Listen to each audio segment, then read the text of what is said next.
Good morning. Good morning. Good morning. Good morning. Happy hoop heads, happy basketball fans, NBA fans, men's basketball and college men's basketball across the world, women's basketball. The women's NCAA is off to a fast paced start. Shout out to all of you fans out there of the University of Maryland Lady Terrapins. Fear the turtle. Fear the turtle. Anyway, back to the NBA because that's what we're here today. Because last night, my word, great games. OKC thrilling finish with SGA game winning three. Steph Curry drops 50, but the Dubs are 0-8 on the road. Uh, Bulls fans, shocker, starting to talk about trading Zach LaVine. It is a crazy world out there, and I'm happy that you are here and want to say thank you for spending any part of your day with us here on Hoop Spaces, a community of great content creators and NBA fans gathering together every Monday through Friday at 10 a.m. Eastern, brought to you by slamgoods.com. Be back in 30. Appreciate you. Good morning.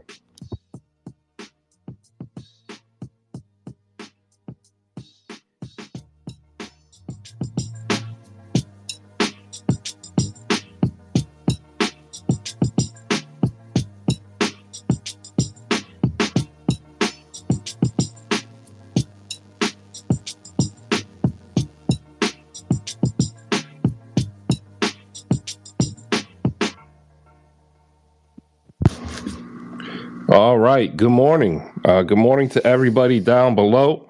I hope you are having a wonderful Thursday.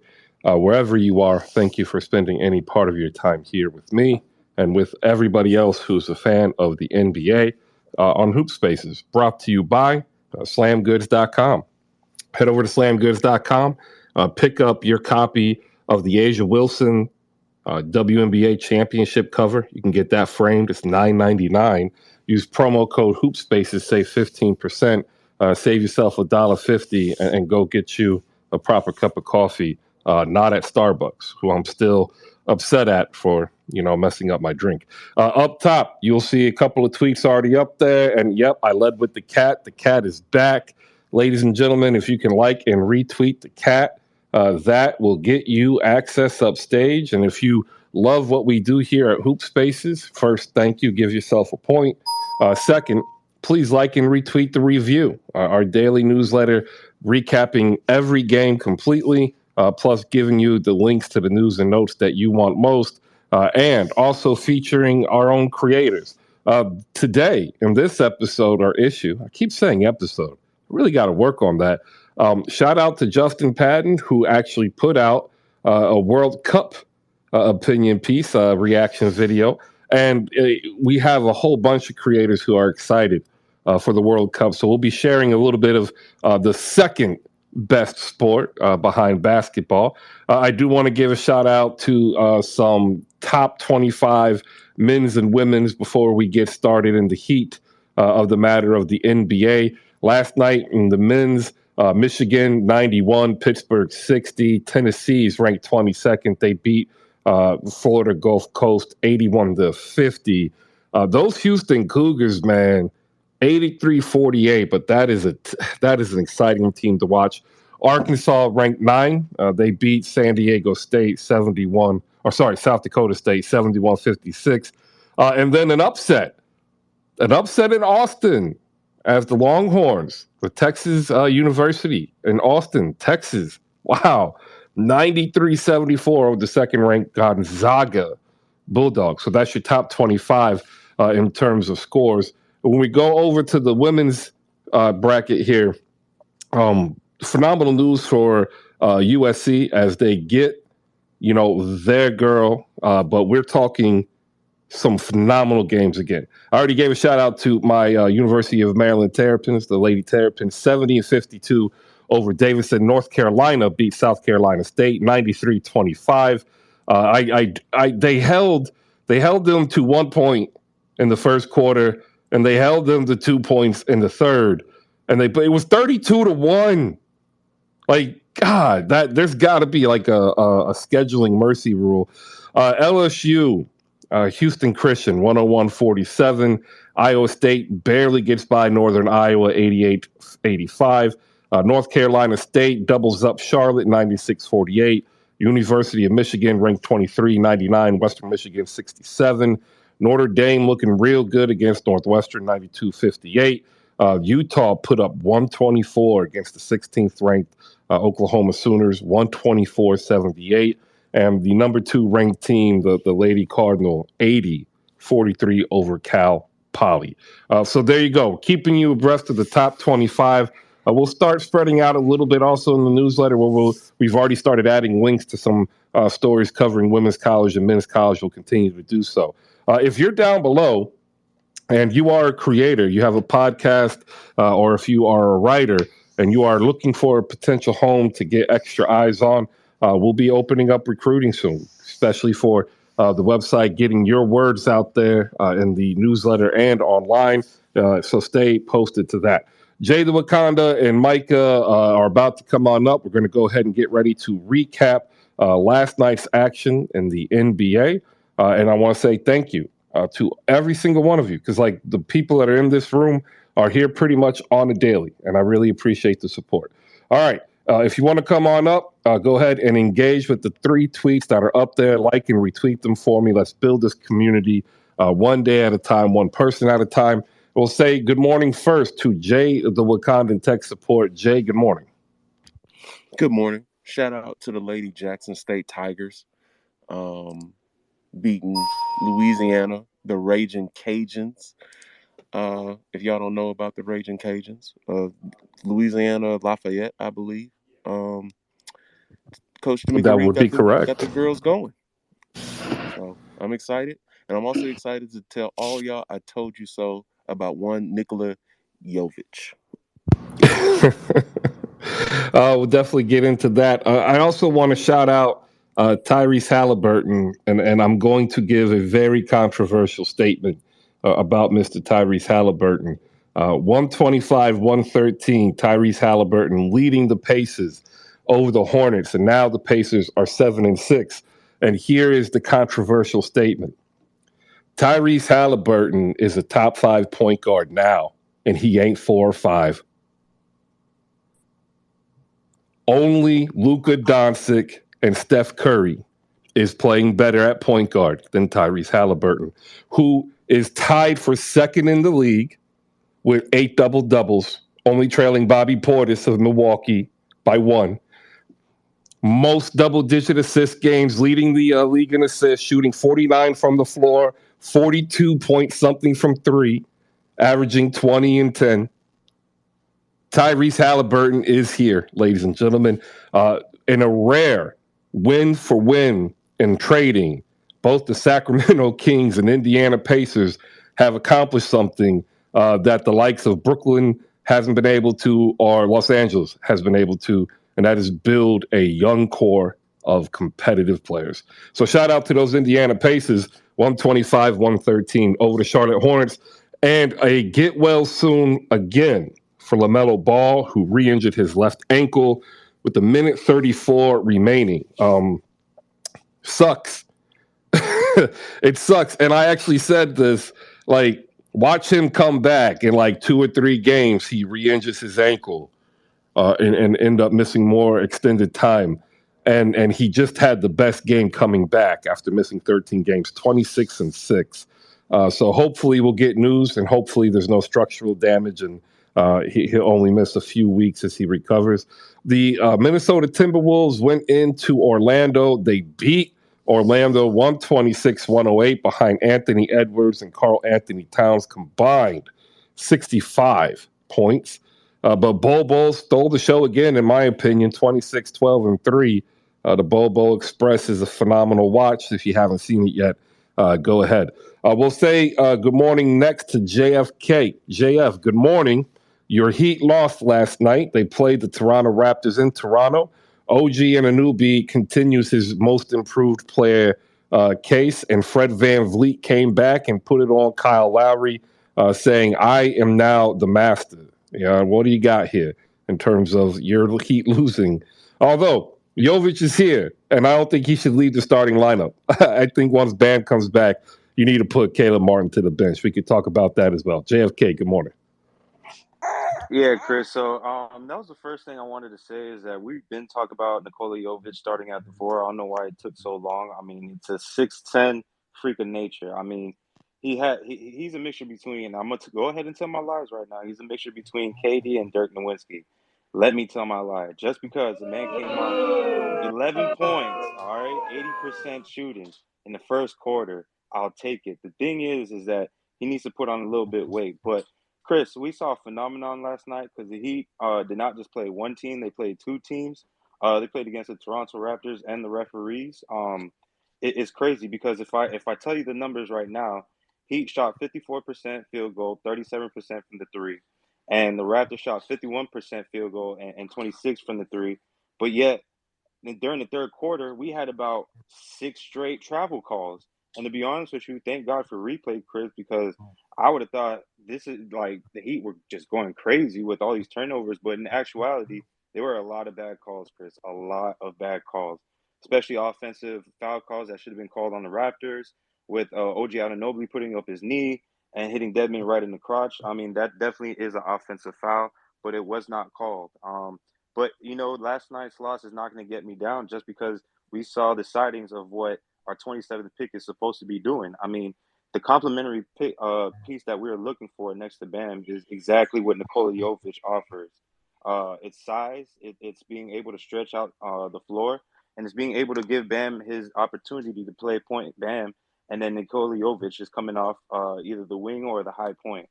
I will say this: there's a lot of bad calls in the sense of when Fred VanVleet was going off. There was a lot of moving screens, but they didn't call that. But that's for another day.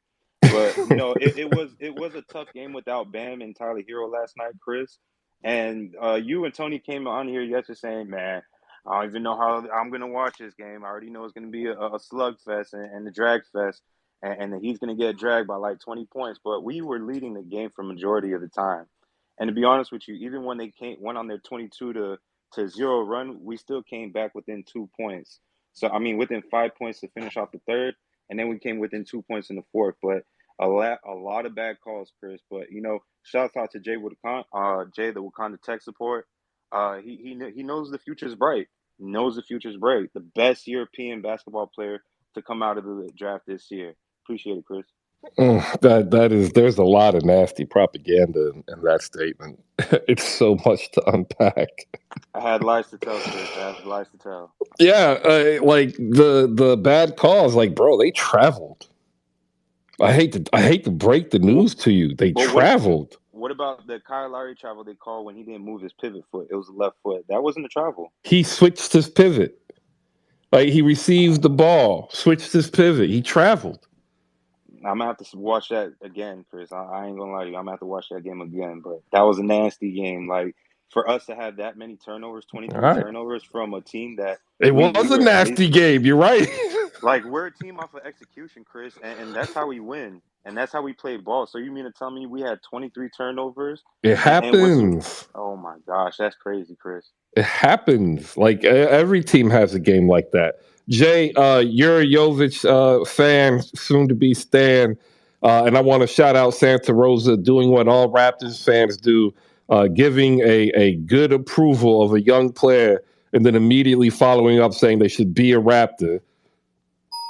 Like right on cue. I love it. Jay, your thoughts on the Heat and Jovic? We've got Thrash, we've got Bakari getting ready to come up. We also got SGA in Oklahoma City on tap with Dr. Clam. It's a good morning. And with that, do me a favor, like and retweet the review, trying to get that word out there so nobody misses all the action. Jay, real quick, keep it 60. We'll bring Bakari and Thrashed up here. And then I'm going to get Mark Edwards' thoughts, and we're going to talk some SGA coming up next. Thank you, everybody. Good morning. No, good morning, everybody. Again, please retweet the show card. I wanted to know, when did Max Strus complete his seminary degree? Because he baptized Koloko at the rim. And talk about it. I enjoyed it. I think Spo mismanaged this game. I think they could have won but I think Spo mismanaged, and he didn't trust Jovic enough. Jovic should have played 32 minutes instead of the 20. Um, but yeah, that's all I want to say. I just want to keep that I joke. will say, Chris, that ending lineup was nasty because I think Jimmy was playing the 5 at that point, and I was like, "What are we doing? Yeah, What are we you doing?" didn't really have anything else. You needed to be able to play some D and get and run. Thrash, hop in here, then we'll go to Bakari, and then we've got Mark Edwards, ladies and gentlemen. Appreciate everybody. Good morning. Good morning, bro. So, I really have an issue with the Heat last year. They were crying about how everybody overlooks them. Nobody gives us any attention. And then it's like, okay, well, you say you got Pat Riley and it's tough as nails culture, but then I come on here and you crying about the refs. Like, can we get it together, keep the energy the same? I do like Jovic. I was really hoping that he fell and we would be able to get him with that second pick that we had. But Jimmy was doing his best to sell my fantasy team last night. It was disgusting. But I mean, I really just wanted to I know the next topic was the Thunder. And SGA is a dog certified. He's killing everybody this year. And he should be the topic of discussion. He's in the MVP right now for me. Not the MVP, but he's in that top 5. But I just cannot speak without mentioning that not only the Golden State Warriors, but also the Adelaide 36ers must be an NBA team because neither one of them are on the level of the Suns right now. And a good thing Silver's talking about relegation because maybe they can go to a place where they can compete. All right, that's it. Appreciate you, Thrash. Bakari, hop in here. 60 seconds. I wanna like add on to a little bit to the SGA talk. He is him, but we can talk about that another time. Because I don't got a lot of time. I want to talk about the difference between last year's Heat and this year's Heat. All right, go. Do you know what the starting lineup for the 2021-22 Heat was? Can you name all 5 starters? Bam Adebayo, Jimmy Butler, Duncan Robinson, Kyle Lowry, and PJ Tucker. Correct. Do you know what the 2022 starters are? There's 2 main differences. Bam Adebayo, Jimmy Butler, Kyle Lowry, when healthy, Tyler Hero, and Caleb Martin. There's 2 imposters in there. Can you name those 2 imposters? I don't think there's imposters in there, man. I think there's a clear imposter. Who's the imposter? Max Strus is an imposter? No. Who's the imposter? Let me say this. I like Tyler Hero trying to become a starter. I understand why. He's better than Duncan Robinson, right? But his skill set does not help the team when he started. It's not really helpful. There's a lot of people on the Miami Heat that could score. If I like him coming off the bench and providing the best bench and then making the bench like just better, you know what I'm saying? Because the Miami Heat last year were number 1 in bench scoring. And now, if their best scorer is not there, like, you know what I'm saying, like one of their best scorers is not coming off the bench anymore, is Duncan Robinson, who cannot create his own shot, by the way. So that's right. It's crazy. Wait, do you watch Miami Heat games? You know, I don't really watch them. I'm a stat nerd. You know what I'm saying? I'm a stat guy. I kind of watch some games. I watched a couple games. Don't tread JFK because he ain't lying. The stats don't lie. The another issue with Tyler Hero, his facilitation is down because he's not leading the offense when he's starting. All right, hey, good job, everybody. Let's give him a round of applause. I was getting worried that it was going to go somewhere different. JF, I'm going to let you get 30 seconds to go ahead and reply.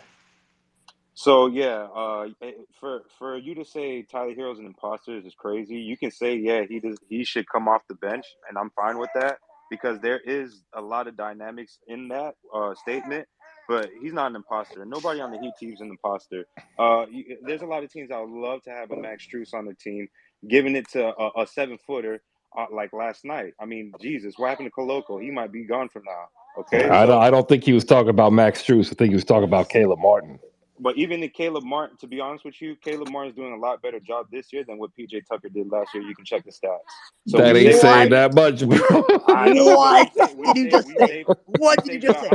How much money did we save, Chris? I believe PJ Tucker was probably the most efficient three-point shooter on that team. Look, after the Luke Babbitt contract and the Ryan Anderson contract, we knew we couldn't give an old guy that much money. It is what it is. All right. Okay, but still, PJ Tucker is clearly better than him. It's okay. Bakari's gonna have an aneurysm. Like, you can hear it. Get some water.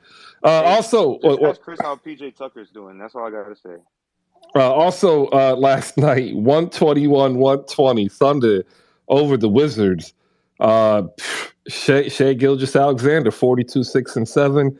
Kristaps Porzingis and Bradley Beal combined for, I think it was 52. And yet, I am emphatically still on this Tyrese Halliburton hill. But last night, SGA was the man. And I tell you what, he has unlocked another level of offensive production, single-handedly taking the Thunder out of the Victor Wembanyama sweepstakes with their own record.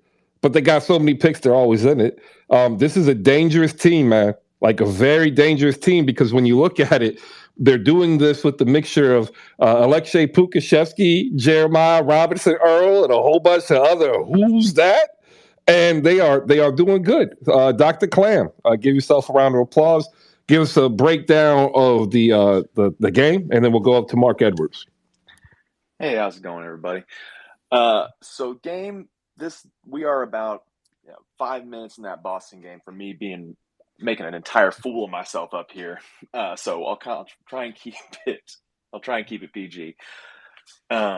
Which, by the way, thank you so much, Clippers. Just thank you so much. I appreciate you. You're the best. So last night, the Wizards were putting on their best three-point shooting exhibition. I think they were shooting 70% from three in the first half. Just Porzingis, Kuzma, Beal, just snipers across the board. And it's like that scene, if any of y'all are Game of Thrones fans, it's that Battle of the Bastards, Jon Snow, but played by Shai Gilgeous-Alexander, just looking at the horde and saying, you know what? I want to win. I'm here to win. Hemi Carter takes the ball, goes for 42 points on 21 shots. I love my other guys. I could talk about them some other day, but this is only a Shai propaganda section. And I'm gonna drop some numbers because I'm gonna say some ludicrous things for some of you that don't watch ball, but we're gonna say it anyways. We're at 32.5 points on plus 50% from the field, plus 40 from three, and plus 90 from the free throw line, while playing excellent defense. I mean, I know I can pull the stocks out of there. He's top 5 in steals. He's one of the highest in blocks and guards. But right now, he is a top 5 MVP candidate, and I will challenge anyone to tell me a better guard in the NBA right now. Not any legacy, not last year, nothing, but right now, top guard. Maybe Luka Doncic. Tyrese Halliburton outperforms. I love him. He's outperforming Shai Gilgeous-Alexander at the point guard position. At guard. Combo guard. We're positionless basketball. Well, if you want to put it as guard, he's still outperforming him at guard. Okay. All right. I challenge you this. Presti I don't know who's the GM over at Indiana. Pritchard. So Presti calls up Pritchard, says, hey, I've been having a few drinks. I'm going to offer you Shai. Oh, Buchanan. Pritchard's gone. My bad. Buchanan. Pritchard's gone. And no, they're not going to trade Tyrese. Okay. I can respect that, but I respectfully, Shai is him, top guard in the league. It's all about how you prefer your guard, right? There is a definite advantage to Shai's offensive game over Tyrese Halliburton. However, Tyrese dominates in assists. He also actually leads Shai in defensive metrics and steals, and that's kind of the differentiator, right? The range is a little bit more natural for Tyrese, but Shea will always just outperform him because that's how that offense is designed. So like when you total in points made and then points accounted for, that's where Halliburton takes the step above SGA, because SGA might be averaging 32 points, but he's only really giving out an additional, 8 to 10 points per game through assists, where Halliburton's averaging 21 and he's giving out 22 points, right? So he's that's all. Absolutely respect that. And I loved him at Iowa State. I wish we could have grabbed him. He was top 4 on my board in that draft class. So full respect. Oof, that would have been sick too. It would have been so good. Like he's amazing. He's been amazing. I was at OU. I was a grad student at OU when he was playing in there, and just you could see it. But what I will say is, you give Shea a pick and roll partner like Chet, you're going to see those assist numbers skyrocket to the moon, baby. Can we put a pin in that real quick? Because you said he's giving you 4 to 8 offense. Well, he's averaging 6 assists, right? So you're getting 12. Yeah, at least 12. Yeah, at least 12. Talking about threes and all that, which I think Halliburton's a good passer and defender too. But free Basley as well. Just wanted to say that. Wait. What do you mean free Basley? He's had like 4 years. It's Alexei's turn, man. They got him glued to the bench. Every time he gets in the game, he's doing positive things. Very positive. There's certain players in the rotation that are not doing positive things right now. That could be glued to the bench. What I will say about Basley, we have tried starting him. He is garbage when he is starting. He is amazing when he is on the bench. Bench Basley is a thing. And I will quick on Basley last year, more blocks than he had fouls. The man, he's going to make, the problem is he doesn't fit in stylistically with our offense. He's very much I see ball, I go to ball, I do my thing. I'm not going to be, he is a trombone going off key in a symphony. He's going to make some contender very happy at the deadline when we give a fake first for him or whatever we're going to, but like he's a good, I will stomp for Basley all day, but he's not long for Thunder. Somebody told me that he is the forward version of Dylan Brooks. I can buy that. That's got to be maddening, man. I'm waiting for Mark to come back. He ended up having to take a phone call for business stuff. He's got some bragging to be able to do. I want to shout out Jordan Poole last night. A very bad game, coming off of the bench because for whatever reason they're still bringing him off of the bench. I mean, I don't get it. He starts, great game. Bench, bad game. He starts again, good game. He benches, bad game. Starts again, great game. Like, there's a pattern here, and it is not hard for anybody to see if you just watch the game. So shout out Jordan Poole. Like, I don't know what more I can do other than say, like, I've been saying it. Start Jordan Poole. You told him last year, hey, work on these specific things so you can start. And here you are now saying don't start. The yo-yo thing, man, it's killer. JF, 30 seconds. What do you got? Yeah, Chris, do you think he's doing this on purpose? Because there's no way he goes from 35 points to 2 points. That's wild, man. No. That's unheard of. He is not doing it on purpose, man. So last year, Miles Turner scored 44 points in a game, and then the next game he scored 4. So I've seen it. Yeah, but that's also a hallmark of Miles Turner. That's true. That is true. The more scary part, we'll get into some Warriors talk a little bit later, is they're 0-8 on the road, and 6 of those games weren't really competitive. That's the scary part. All right, so the Thunder beat Washington 121-120. Shout out to Dr. Clam coming up with that wonderful Shai Gilgeous propaganda. You know what? That All-Star game ticket is punched as long as he stays healthy.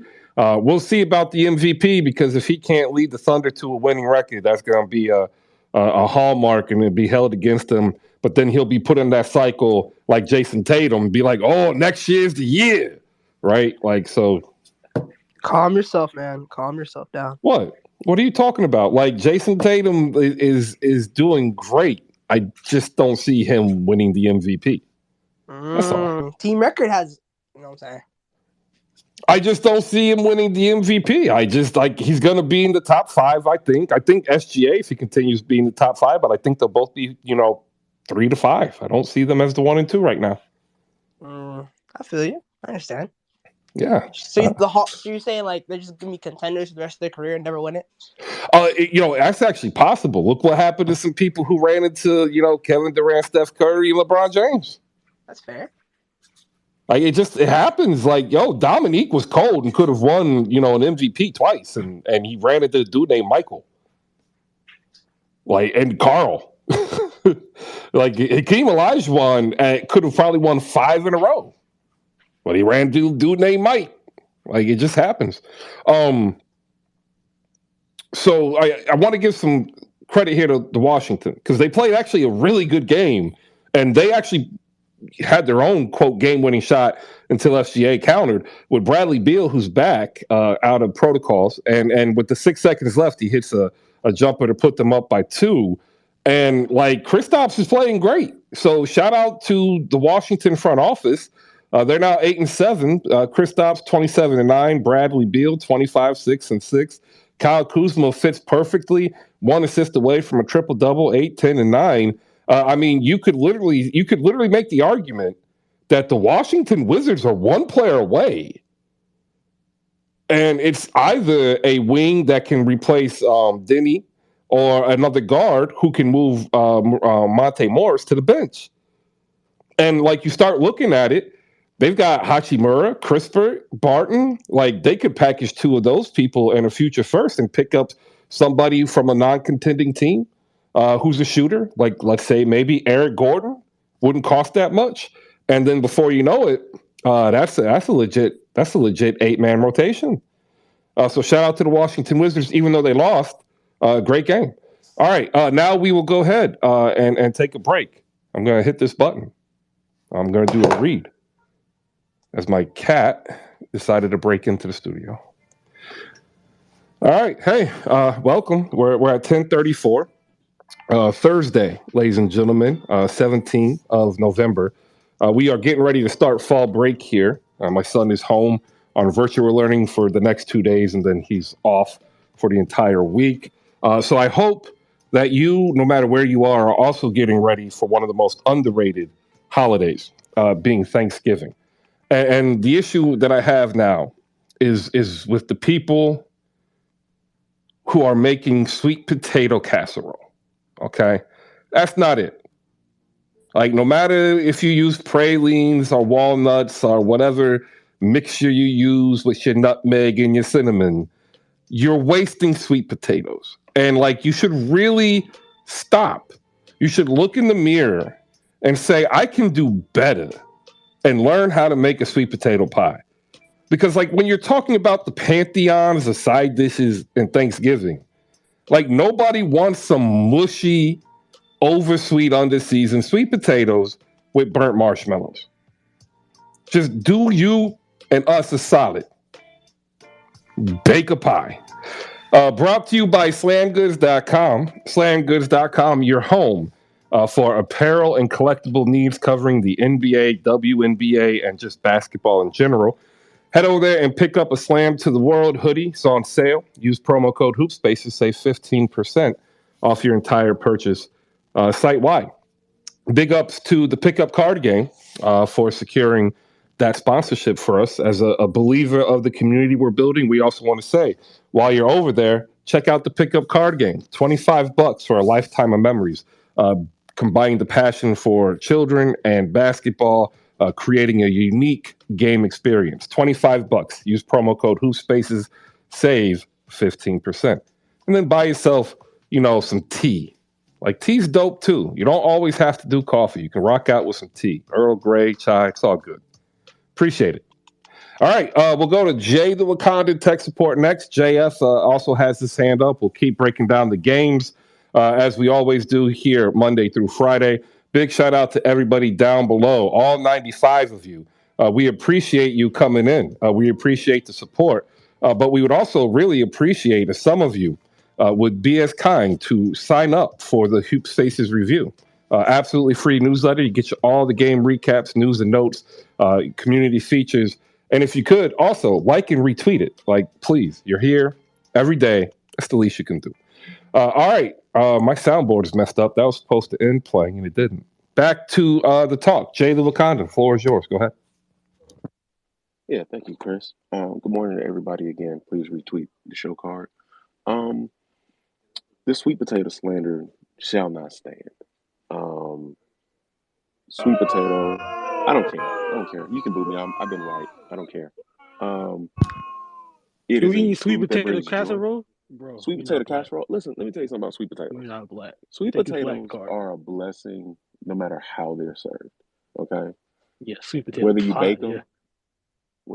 them, and you put a little cinnamon brown sugar in them, whether it's a casserole, whether it's a pie, there's no wrong way to do a sweet potato. Chris, you're wrong. Okay, sweet potatoes bring joy to people. Casserole is the wrong way. Casserole. That's No, you're bad. absolutely wrong. Have you You're ever been to a you are black wrong. household? You see sweet potato casserole? No. Okay, I gotta ask JF real quick.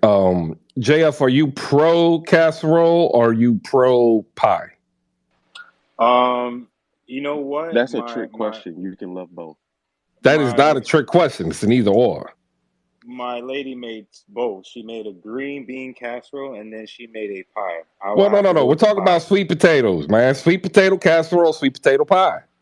If I Oh, see a casserole on my as the Thanksgiving table, I'm casserole, flipping the whole table over. the casserole. You gotta go That with is casserole that and is marshmallows. disgusting. That is Yep, absolutely disgusting. You and Jay the wonderful. Wakandan share some this disgusting similar And taste what in is the food. pecans? You gotta Yeah, put they little cousins. pecans on it too, Chris. They It's not fucking cousins. pecans, it's pralines, and you're still wrong. You're Pralines. There you wrong. go. You're wrong. That's One of just those things. Anthony, you know that having a better food take than you is shameful. you Like know you, that Joe Budden gif, right? Like that Joe Budden gif where it's like stop, stop, stop, stop. Really, just play that every time you think you're gonna get sweet potato casserole. Like if it pops up in your head, all you gotta remember is stop, stop, stop, stop, and let Joe Budden help you out.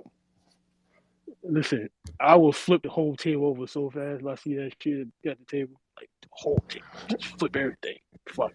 You know what? Like you eat Pop Tarts. For you to come out against sweet potato casserole is surprising. I want to give you a point, man. Good job, Anthony. Hey, I had part-time snicker do it the other day. Shit was fire. Oh my God! What? Just you know what? Go drink water. Back to basketball because we just got thrown off here because Jay the Wakandan had to interrupt and talk about sweet potato casserole. Go ahead and finish your thought. I'm the one who interrupted the basketball to talk about sweet potato casserole. I was doing a read and I was talking about slamgoods.com, which if you go over there and use promo code HoopSpaces, you save 15% site wide, man. Dope. Save money. Money saving good. Go ahead, Jay. What do you got? Basketball.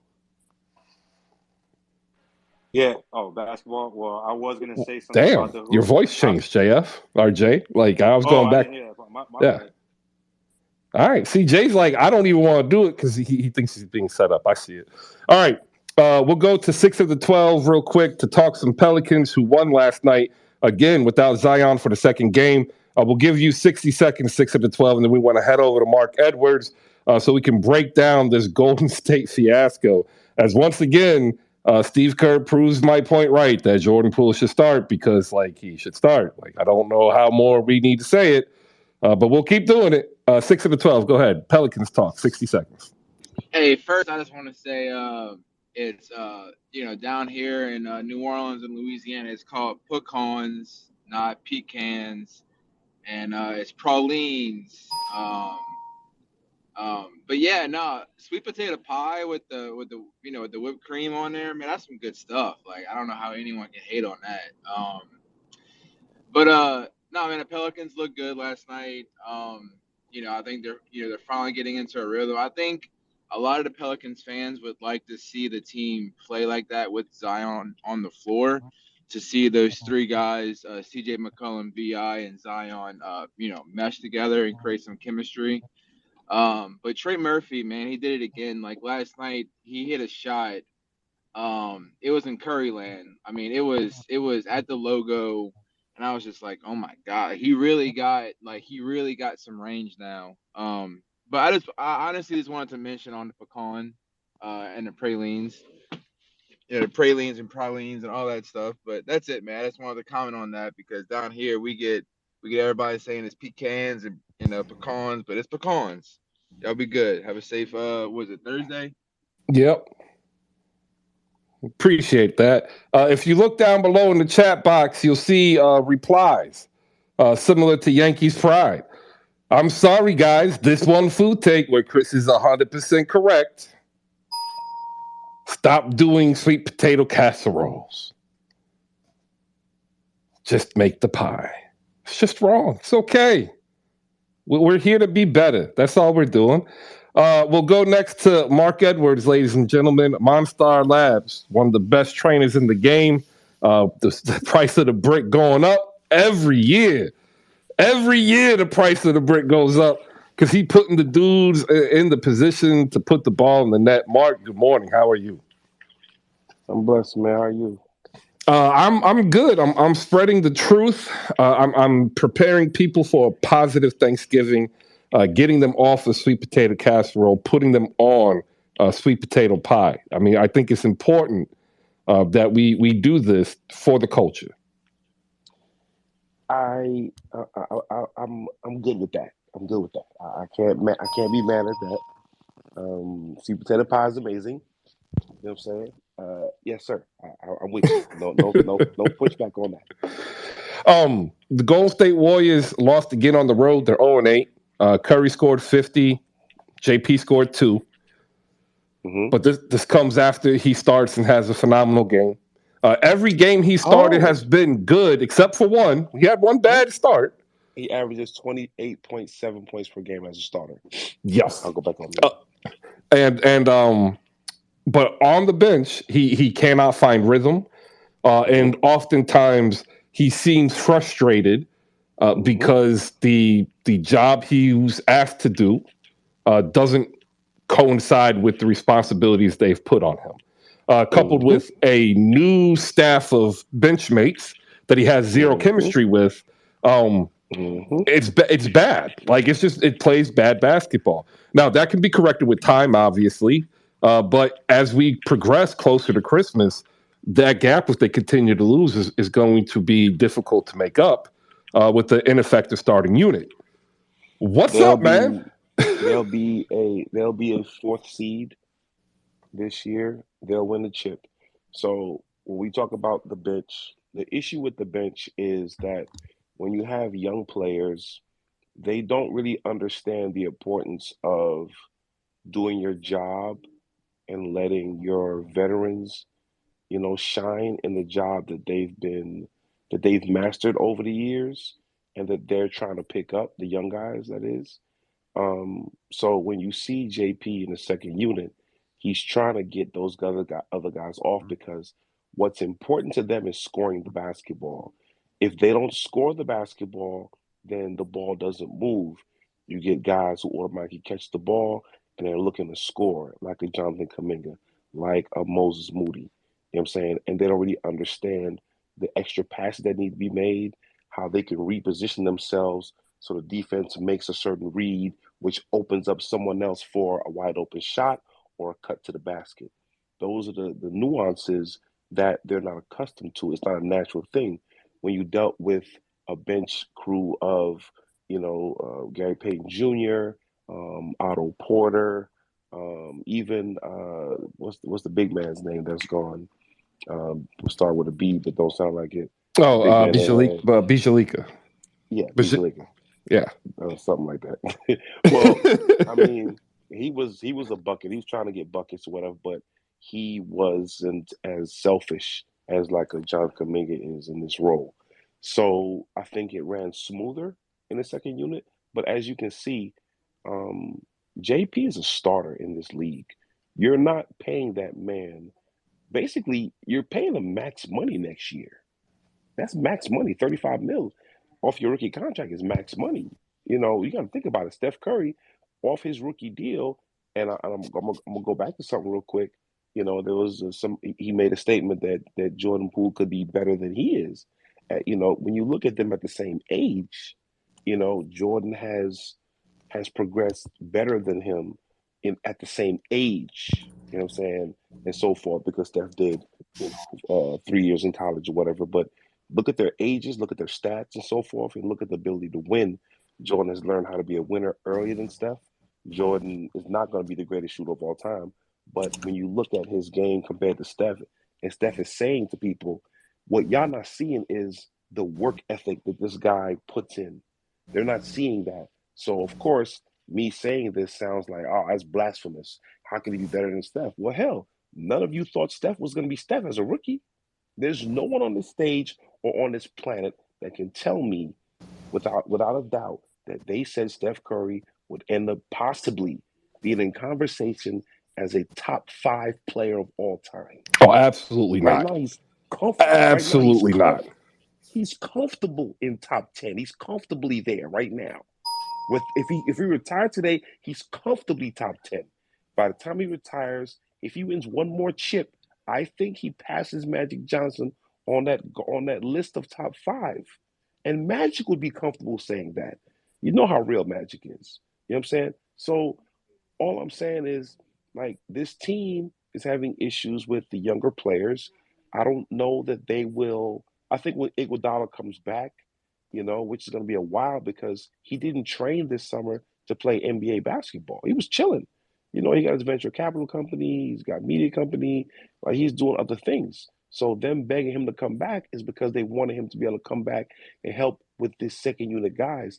DiVincenzo will make a big difference, but Jordan is a starter.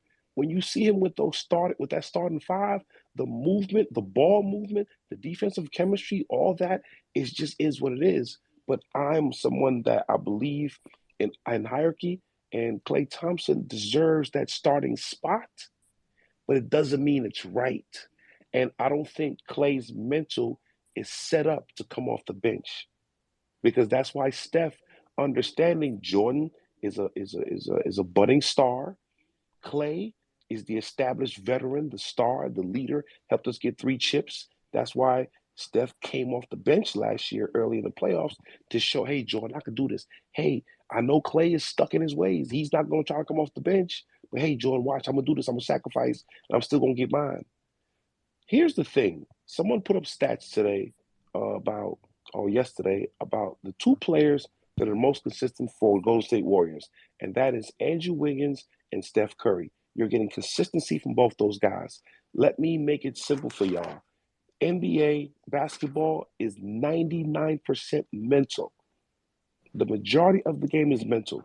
Let's make it simple. If all things are equal and guys can all make wide open jump shots, we've seen NBA workouts. We've seen guys who are training for pre-draft make 20 jumpers in a row and then not be able to do the same thing in a real game. That's mental. We've seen guys jump 45 inches off the ground and not be able to dunk on somebody in the game. That's mental. The ones that have mastered that mentally are the ones that can make those skill sets translate to an NBA floor. 2 guys, Andrew Wiggins, Steph Curry. What are their similarities? Their similarities are that both of them are on their 3rd contract. Both of them are financially stable within their relationships, within their money is right financially. They're secure. Andrew is happy. He got a chip finally. Now he's a winner. You have to get off his back about that. Steph Curry is the most marketable player he's one of the most marketable players in NBA history. We'll say Dr. J, Michael Jordan, LeBron James. Now it's Steph Curry.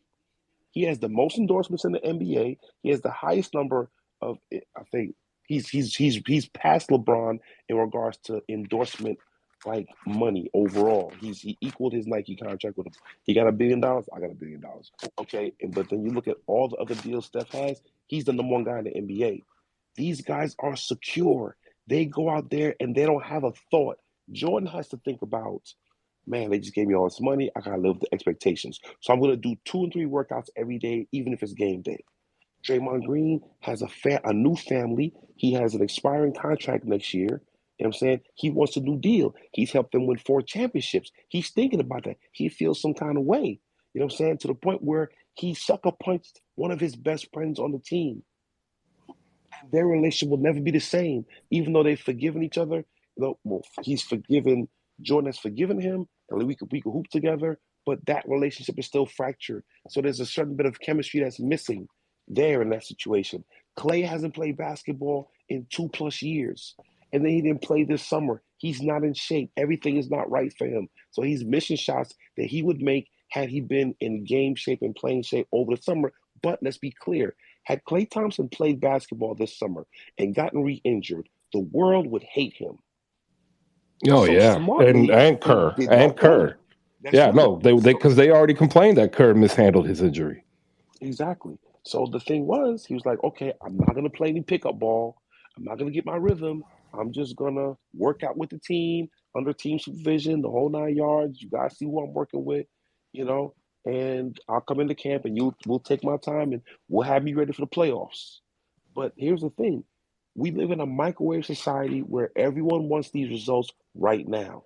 No one wants to wait until February when his timing is perfect, his conditioning is perfect, and he's making shots that he normally makes. So The expectations. I wanted to ask, um, he can still start because Wiggins has the game and ability to come off the bench on any of the guard positions, and they would be covered, right? Like if you're starting Steph and Clay and Jordan, like I think you have to start Wiggins because you do. defensively, he's always going to take the top scorer on the other team. Clay doesn't have that defensive thing anymore because, as you see, he struggles. He struggles where he has to an offensive player and follow him. Like if this player is running through a ball screen, only way you can beat that is try to go over that screen. He can't go under because the guy will take a shot. So he's trying to go over. So he's trying to tag this guy, stay close to him and follow him and stay with him as close as possible so somebody can give him help to slow him down. He can catch up to the guy. He doesn't have that anymore. Athletically, that's not there. He's lost a step, you know? So with Clay, he's not the Clay that made second team all defense in 2019. So But Wiggins is. So you're like, and this is building to the argument that I've been having. Jordan Poole then needs to start so that He does. Klay Thompson can begin focusing on that 25 to 28 minute role come February. Mentally, Clay is. You got to look at Clay. His pride. First of all, I'm gonna let y'all know something. Clay is an absolute goon. He's light skinned, but he has a lot of dark skin energy. I don't know who dark skinned in his family. Well, his father's from the Bahamas, so there's a lot of there's a lot of Africans. That's where they went to. You know what I'm saying? Because my family is from that area, and then they went to the West Indies and in Guyana or whatever. But I'm gonna say he's a goon. He's the kind of guy that when things happen, he just wants to hoop. It's like the story about when guys have their hands on him and he will knock their hands down real hard or push him in the face with the ref right there in his face and he get a tech and he don't care. He run the court like, so what, man? Let's hoop. Like yesterday when the foul was called, when dude fouled him really hard, Clay was like, nah, man, chill, don't call it. Let's just play. We losing. It's all good. Let's play. Ref was like, nah, we got to do our job. So he's so prideful, very prideful guy.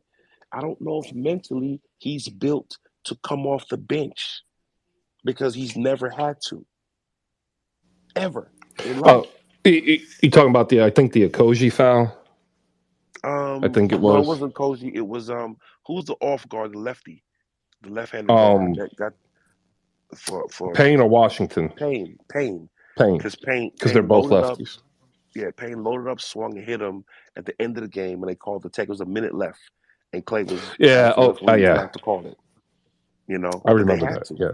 You had to. So that's what I'm saying. Like he's a goon. He just wants to play, and for him, it's hurting him. That's why he made the announcement or report or whatever. When he was like, "Man, I can't believe Charles Barkley said this about me." When he knows how hard it is to come back from an injury like this, when you've been out, and he wants sympathy. He wants empathy. But he's not getting it because that's not what this society is. This is a social media society where social media affects I mean, social media is more influential than regular media, 1000%. Well, yeah, Platforms like this, it's always there, and it's always it's right. It's constant. it never stops. Yeah. That's right, because we're up. Somebody's always up. Somebody's always having an opinion. And remember, we used to have to sit back and wait for a news cycle to come on. Now we could pop on Twitter, we could pop on Instagram, and we got action. And we have opinions. So it's tough in this.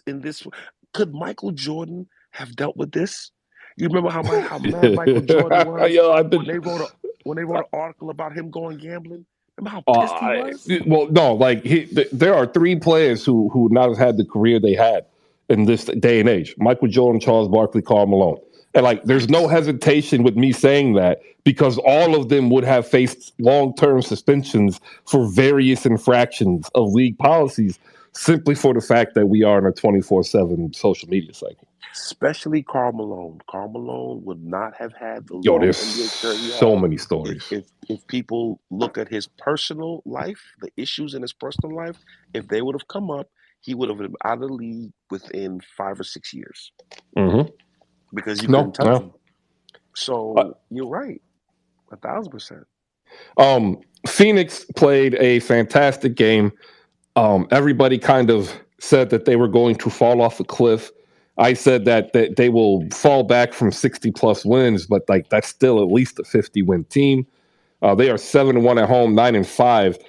Cam Payne is stepping up for Chris Paul being out, and Devin Booker is still Devin Booker.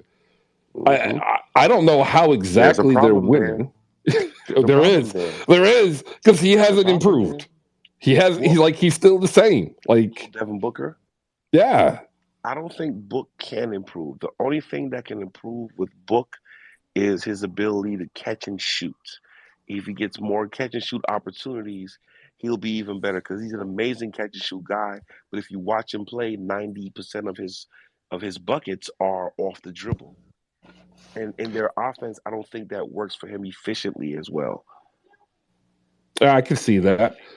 Cam Payne had 29. The big problem, once again, though, even though they had the win, is the disengagement of DeAndre Ayton. I want to get your thoughts on that before we move off to another game. You can look at his body language. You can tell a lot from a person's body language. I just don't think he like. I'll be honest. Like I go to games early. I tell everybody that I go to games early. I go 2.5 hours early, so I can see each individual's player's pregame workout. Which you'll have two players on the court at the same time, and the assistant coach will put them through their personalized pregame work, which usually is supposed to translate to the court. And when I watch DeAndre Ayton, he's happy. He got his headphones on, and he's in pregame, and he's shooting. His skill set has not really gotten better, is the problem. So I don't know how seriously he's taking his off-season training and development. I've never seen a workout video with him. DeAndre Ayton is someone that was developed by a personal friend of mine of over 30 years. My man Ice, Sean Manning out of San Diego. He's someone that taught that kid from day one how to play the game. He couldn't play when he first got to the country, and Sean took him on his belt and developed him. He was shooting threes, had him doing all that stuff. His form is flat on his jumper and his jump hooks. He's not a shot blocker anymore. I think he's content right now, which is the attitude a lot of players take when they get that contract. So guess what? He got that contract. He's getting that money. And I'm going to tell you something. He's a human being, and he is enjoying his money.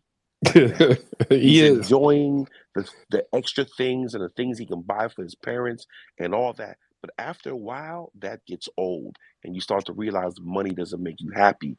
You start to realize, I want some accolades. I want to have a legacy and so forth. I think he's too young in his career to be focused enough for Phoenix to win a championship. He's just not focused enough. And your bigger problem is when Chris Paul comes back, you will lose Cam Payne's offensive output and his ability to move the ball quickly and knock down those jumpers. Chris Paul is more methodical. He's more like just methodical, basically. He's going to take his time. He's going to throw this pass. Chris Paul wants to play Oh, he's with a control center. freak. That's right. But think about this. Chris Paul has been the most successful in his career when he has a center that can pick and roll to the basket for alley-oops. You sit back and think about every team he's played on, everybody who's made money for. He made money for DeAndre Jordan. big DeAndre Jordan. He made money for Blake. Blake. He made money for what's the big light skinned boy, lefty from Cali, Tyson Chandler. Yeah. Yeah. The only guy who early in his career that he made money for that wasn't a rim runner was my man who he made JJ Redick money too. Oh yeah, he made JJ David Redick West. on that catch and shoot. That's right, David West. Thank you. He made money for Dave West, and Dave West was a mid-post guy, but that was early in CP3's career. Everyone else has been a rim runner, guys who can run the rim, get to the rim on a pick and roll and so forth. He doesn't have that with Phoenix because Ayton doesn't want to roll to the rim. He wants to pop. He wants to go mid-post, roll into the middle, and take jump hooks because that's the less taxing thing on his body. These guys.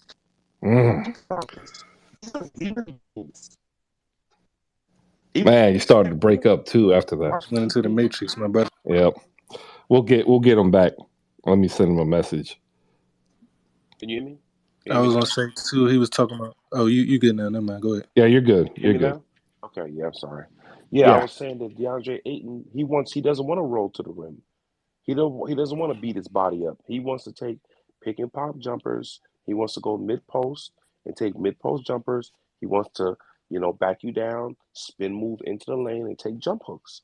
That's his game. That's what he wants to do. And if you notice even when he dunks the ball, he doesn't dunk with any kind of fry. He just dunks the ball last. And we're down in round 2. Mark, we will get you back. We'll get you back. You're in the Matrix. I'm gonna go through the room real quick. Get your thoughts. I want to add in my biggest fear is when you look at DeAndre Ayton for the month of November, he is averaging 1 free throw attempt per game. We'll go to Thrash first. JFK, Jay the Wakandan, Mike is 6 to 12. If you are down there and you want to come on up, raise your hand. If you can't, hop into the chat box. I'm going to hop in there now. Post some more of your thoughts and replies up here. I want to thank everybody for popping in. If you could do us the favor, though, and like and retweet the tweets that are up top so we can get that engagement that helps us grow. Thrash, go ahead. Take it away. Give yourself 60 seconds talking Warriors and Suns. Thank you, everybody. Good morning. I was just going to say, too, about what he was talking about Ayton. Earlier, he said, the game, so much of the game is about your mental, the way you approach the game. And if you look at the Suns, they've made a move to bring in Chris Paul.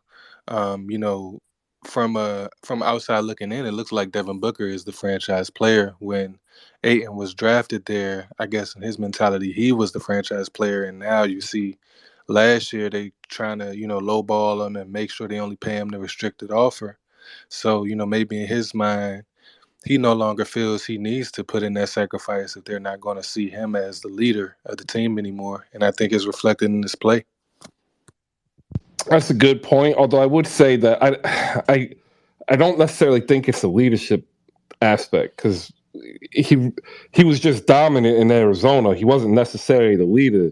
Like, he was dominant. And there's a difference between being dominant and being put in a leadership position and then being a leader. And it takes years really to master this skill. This is something that you have to work at, and you see that the best ones tend to work on it also on the off season and off the court. Think CJ McCollum, CP3. But when you talk about players in the big, category, like if you look what Bam does, Bam has tried to mold his game after Jimmy Butler and has a leadership aspect that I think DeAndre Ayton lacks, right?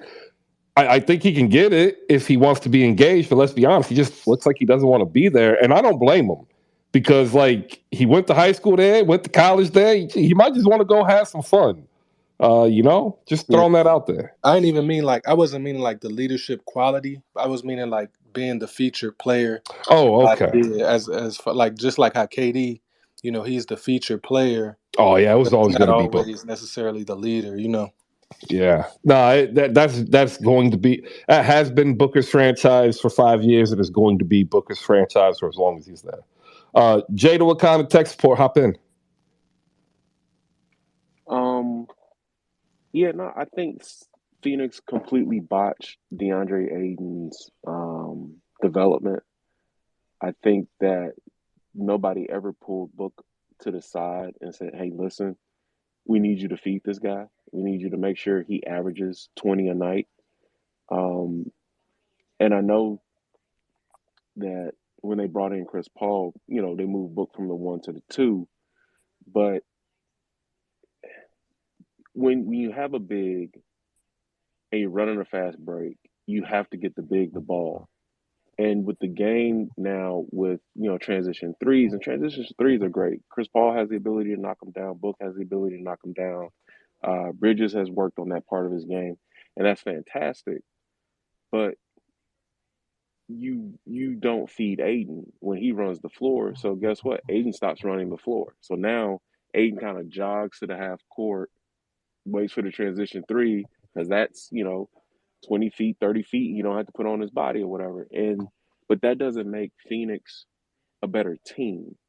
The same thing in Miami. Like Miami blew a couple of fast breaks against Toronto. It was a combination of horrible fundamentals, combination of big didn't run the floor, And so the thing that teams like Phoenix, when you or Golden State, when you get a big that's been the focal point of an offense their entire life, you kind of have to make a section of the game where they're the focal point of the offense to keep them engaged. Like, I'm not saying they should give Ayton more shots than Booker, but Monty Williams should have figured out a rotation 3 years ago where Ayton is eating on the second unit.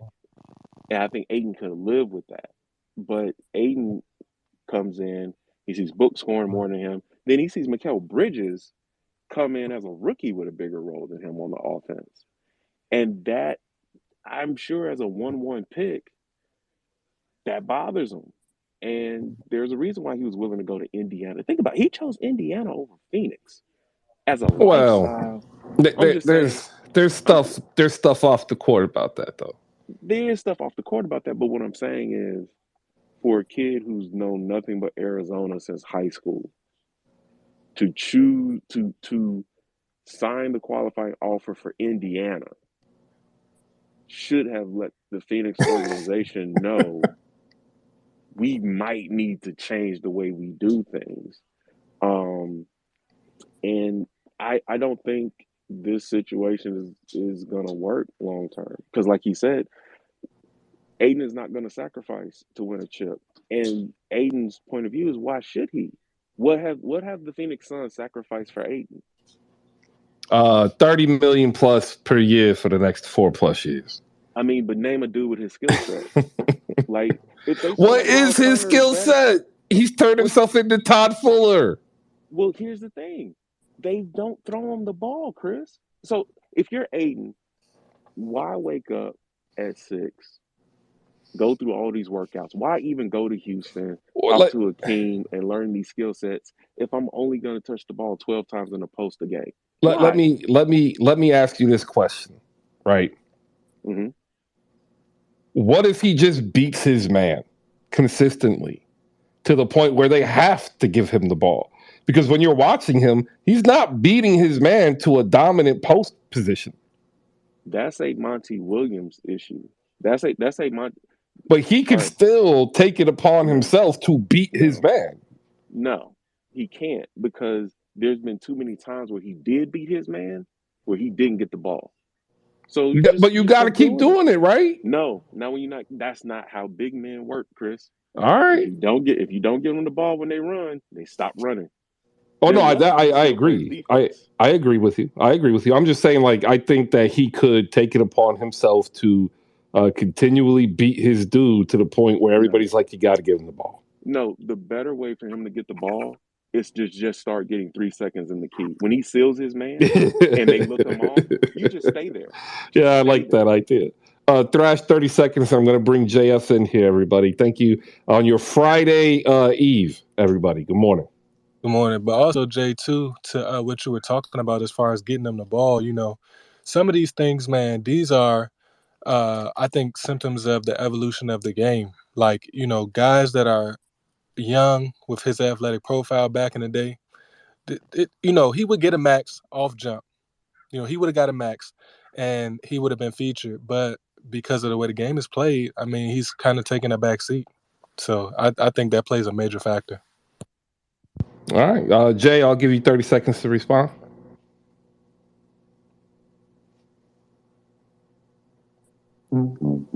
He concedes to your point, sir. Well timed. JFK, go ahead. Yeah, Chris. So first, I just want to go back to the Warriors real quick. We all been known that Jordan Poole should have started. I mean, we made some horrible predictions last year in the finals, saying that he might win MVP.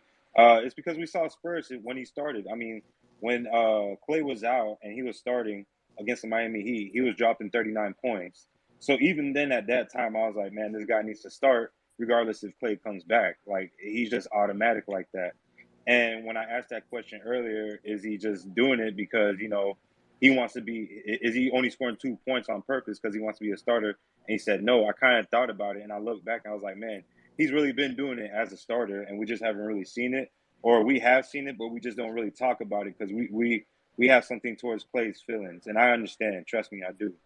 I think going on with the Phoenix Suns, you see DeAndre Ayton losing a bit of his ability to maybe play basketball or to the will of playing basketball because against Bama Adebayo, you should be using your length against him, but he wasn't doing that. He was either looking for an elbow shot or he wasn't going down in the post. And he was getting out-rebounded by a smaller team. Like, we never had a good rebounding game until we played the Phoenix Suns.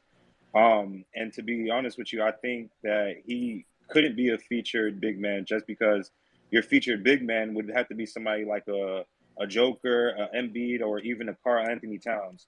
So with him as that type of big man who's kind of stationary in a sense, he would have to be one of those double-double freaks and averaging 20-20, kind of like how Whiteside was doing it for a little bit on Miami, kind of like how Shaq does it. But he's not that type of guy because of, what I think it was Thrash saying, like how the game has progressed where big men want to shoot now. I mean, they're allowed to shoot if they can make the shot, but I think just how Mark explained it, he doesn't have that experience to make it to create maybe a 3-point shot or to even, have a good consistency with shooting those. So I think Ayton should have went to Indiana. It would have been a better look for him. He would have probably had a better season. Yeah, and that's kind of it. I don't think Phoenix is going to go as far as people think, but for the Warriors to lose to Phoenix, I don't know, man. It's looking kind of tough for the Warriors. Can I counterpoint? Yeah, go ahead. All right. DeAndre on his career averages 12 shots a game. All right. Cat comes in his rookie year, averages 14, jumps up to 18, goes back down to 14, 17, 17, 8, 17, 5, 16. This year is super low at 14, 7. But I think that's the thing with Chris Finch. Embiid doesn't play the first 2 years, of course.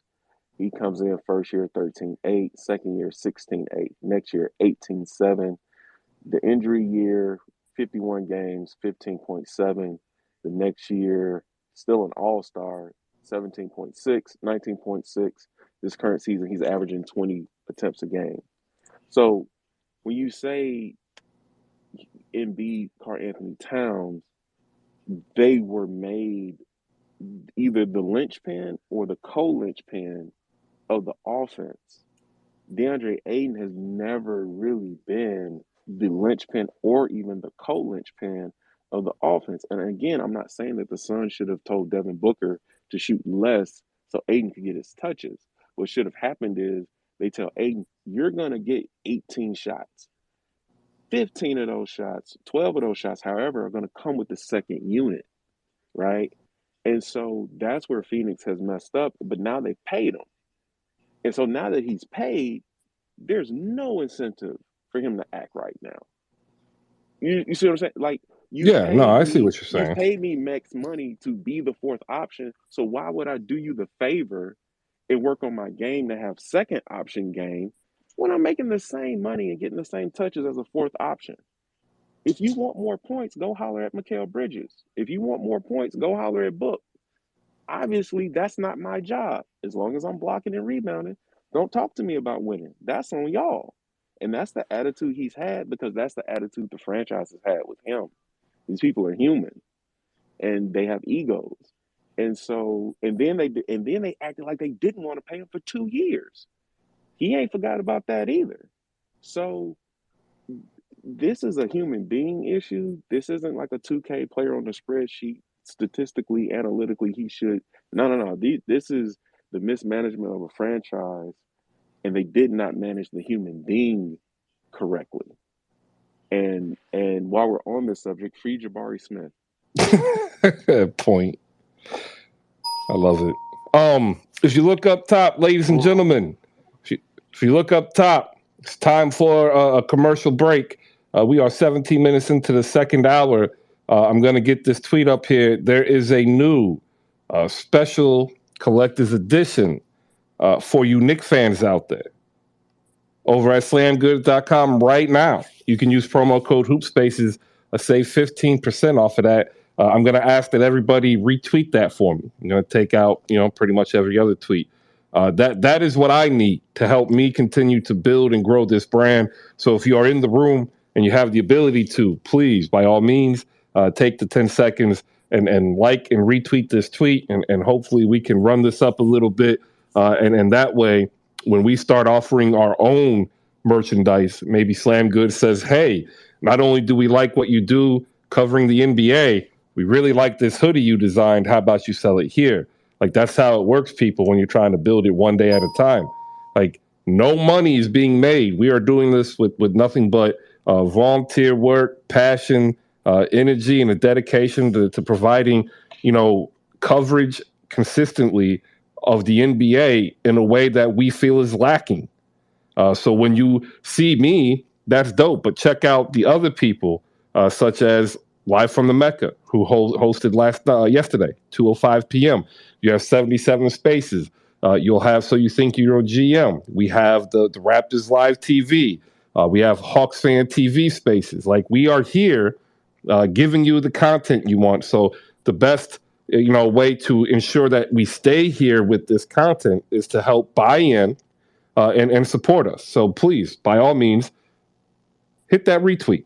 Mark, you back with us. We also have Dominic here. We'll bring Mark back in, as he's probably heard the discourse back and forth about DeAndre Ayton. We'll get Dom's thoughts, and we'll move on to talk about the Knicks and the Denver Nuggets. Perfect timing, Dom. Mark, go ahead. Really quickly, in regards to and so on and so forth. Let's be clear. He's the second high-paid player on the team. Do you got to think about that? He's the second high-paid player on the team. He's on his second contract, his third contract. You know what I'm saying? So we got to think about that. You know what I'm saying? Like, he's getting $30 million now. Chris Paul's making $28 million. Mikal Bridges is making $20 million.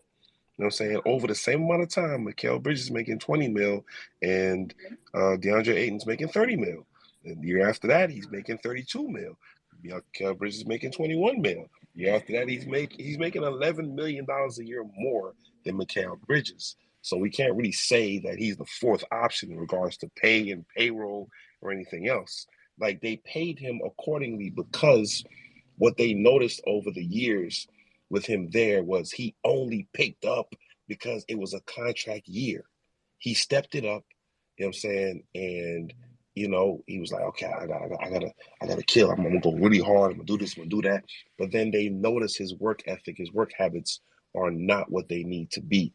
And I'm giving out inside info because one of my guys is front office with Phoenix. So it was like, well, whatever it is, see, here's the thing. They offered him he actually lost $10 million because they offered him, I think, what did he take? He took one. Let me see. This is 120, isn't it? 4, 3, Yeah, 120. he had a chance, I think, at 130. 133. He had one. And so this is 130 that he has with Phoenix. They offered yeah, him 140. He turned it down. He turned down 140. He turned down 4 years, 140. So his agent cost him $10 million. This is facts. Yeah. Yeah, So- no, that I think another way to look. I think another way to look at it is, would he have made the 10 million back if he had went to Indiana and then put up all-star numbers? no. Indiana don't No, put nobody. And When is endorsements? No, Endorsements. Have you ever heard him speak? He doesn't do well, and like I can tell you from living in this market, like he ain't picking up 7-figure endorsement deals here. Okay. I would just ask. Hold on, Chris. You saw my retweet of the Puma money they've been throwing away, right? All the guys they had that Puma signed over the years, and not one of them is actually selling merch for them. Yeah, they're just giving away money. They're giving away money, and he's one of the main guys they gave money away to. So no, he's not getting any money endorsement wise in that regard. His agent messed up. His agent assumed that people would look at this 7-footer who's active. But here's the thing: the NBA, they have an NBA jacket, right? And in this jacket, a bunch of general information is shared about a player, personal stuff. So stuff will go into the NBA jacket that everybody can access, because what it is that the NBA, they want to keep tabs on who's doing what. So if this is a bad guy, you know what I'm saying? They want all NBA teams to say, listen, he's going to score 12 points a game, but he's going to be in the strip clubs. His mom is a problem at the games. They're going to ask for extra tickets. They're going to be loud and rowdy, and they're going to do this, that, and the other. They want other teams to know who they love in the league and who they don't love in the league. So Ayton is somebody that was like, think about it. Nobody beat his door down. He got the opportunity to get offers, and 130 was the biggest offer he could get. So think about it. If nobody else valued him he wanted the max 170. Yeah, it reminds me. There's been a couple of players, Nerlens Noel. He lost 10 mil. Yeah, the market. So people who are fans get upset when a player, quote, doesn't live up to the expectations of the contract, but the player earned the contract, negotiated for said contract, but the figure is based on the market. So, like, the market corrected DeAndre Ayton, and the pure number one job of the agent is to secure the financial windfall of these players. So, like, he read the market wrong. And if it wasn't for Indiana literally at the last minute offering this deal, which, by the way, I think that could be warranted of an investigation, because that was awfully convenient. We could have been looking at like DeAndre Ayton, like playing for 10 mil, man. And people don't realize that. Like, literally, imagine no deal with Phoenix, no team offers him anything. At that point, what happens? So, like, that is Masai swoops in. So, like, just think about the sucker punch to the ego from the dude who's supposed to always be looking out for you, right? So if you feel that type of letdown from your conciliary or your protector, the dude who's supposed to secure the bag, like, that really feeds into the issues he had with Chris Paul and Monty Williams, where he didn't feel trusted or he didn't feel on the same par. It's definitely something to take a look at. I want to get Thrash thoughts here. We'll close out with Mark. We need to move next to the Knicks and Nuggets. Sean with the W is here, and so is Dom, and I get to do the Knicks read next. But go ahead, Thrash, get your thoughts in here, and we'll close out the Phoenix DeAndre Ayton talk with Mark. Also, I think a lot of times people their perception is altered by the pedigree of the player, or where they come from, or their what they're seen as a prospect. And DeAndre Ayton coming into the league as a prospect was seen as could be a great player, and I think the market exposed the reality that you see another guy who a lot of people thought was overpaid, but I feel that Wendell Carter has just as much of an impact on winning on a championship team as DeAndre Ayton does, and he was seen as overpaid. But to me, I mean, he's more of a value at his number than DeAndre Ayton is. Yeah, nah. And if you remember, like Chicago basically whiffed on both Wendell Carter Jr. and Lauri Markkanen. And And Bobby now Portis. and Bobby Portis, who, like, if you look at that, that would have been a trio of bigs averaging 55 points, 31 rebounds, and 7 threes per game. Yeah, Maybe six. yeah. But the thing Nasty. is, the thing is though, and we've probably been out of this phase of the NBA for going on 4 to 5 years. No team stacks up cap space for free agency anymore because everybody signs their extension and says we'll figure it out later. So Well, I think that's the that's. other issue in the But Aiden market is nobody, because everybody knew Phoenix could match. So nobody was like, well, let me clear the space to sign Aiden because you clear it, you make the offer, Phoenix matches it, and now you're trying to figure out how to not give Timothy Mozgov 4 years at 120, whatever that was. Well, that's more of a byproduct on how the league funneled itself into a trap, and and like that's going to be in the negotiations for the new CBA, because the owners now understand that you're going to be essentially stuck like Chicago, where they just now pay Zach LaVine a max. You've got DeMar DeRozan at 33, 34, no, 32 or 33 years old, coming off of a great year. Are you going to give him the max? You've got Vooch getting ready to come off. Are you going to give him a competitive contract? And last night, after losing to the Pelicans, if you were here on Spaces, there were Bulls fans saying that they should start thinking about trading Zach LaVine, and that's because of that trap, Jay. Let me get Mark in here for his last thoughts on DeAndre Ayton, and then we're going to go to Sean and Dom. We're going to talk some Knicks after I do this Knicks read with Slam Goods. Go ahead, Mark. So with DeAndre Ayton and a lot of these guys who are free agents going into their final year of their contract, like we said, when a team offers you certain money, let's be clear, there's a little bit of insider trading, insider information that goes on to where a lot of these teams, they already know what other teams are willing to offer. They already know. Because first off, they've probably tried to shop and trade the kid already. So one team is like, so basically what a team will do is say, well, he don't want to be here. He didn't take the first offer, or okay, let's do a sign and trade. So they'll offer that. Man. Can you hear me? Yeah, you cut out for like a good 8 seconds, bro. Okay. So what I was saying was that teams will offer a sign and trade. Now the problem is if in that sign and trade they have to say what the suggested sign amount is. The team's like, oh no, I'm not willing to pay him no 140.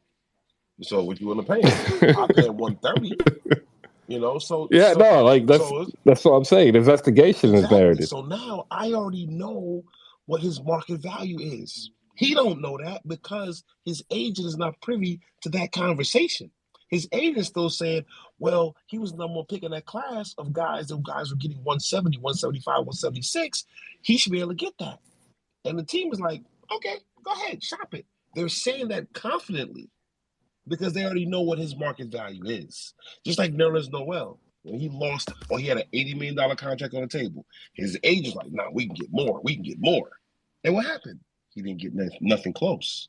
Colin Sexton, he thought him personally was like, nah, I can get more money. I should be able to get more money than they offered me. They offered me $80 million. He signs to Utah, He leaves. Hold on. He leaves his agency. He signs to Utah, and let me see how much money did they give Colin? 16 million a year. 16 million a year.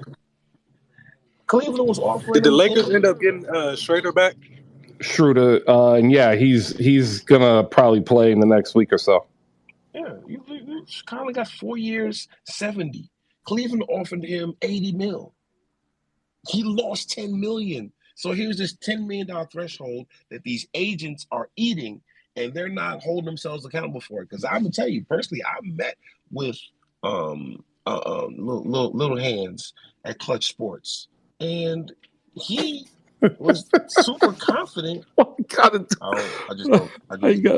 do that, bro? I don't trust grown men with little hands. That's just me. I'm sorry. Oh, man. When I shake your hand and you basically grab my thumb, it's like, God damn.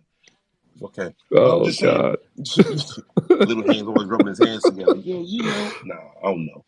Anyway, but you lost your client. You told your client you can get him more money than that. You was going to use all your influence because you got all these prominent players or whatever.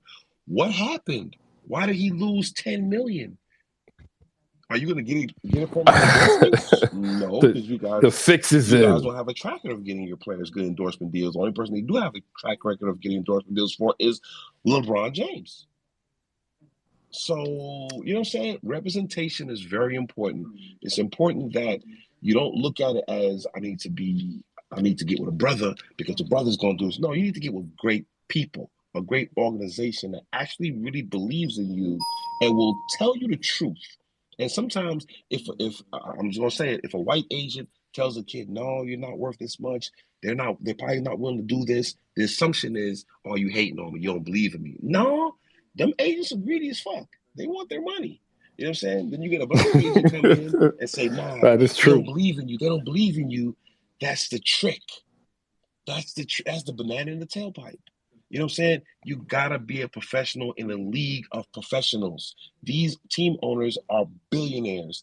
Most of the team owners, this is not a thing that they do full time. This is something they do to pass the time. This is something that they take their friends. Hey, come on, let's go to the game. You know, I got a suite. Of course, I own the team. You know, you can meet any player you want. You bring your kids. Come on, I'll make these guys do your kids' bat mitzvah or whatever. Yeah, come on, we're good.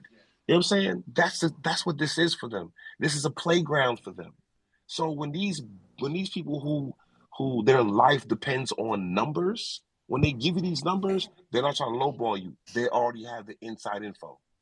How rare has it been in the last 5 to 6 years that a player has gotten a surprise deal from another team?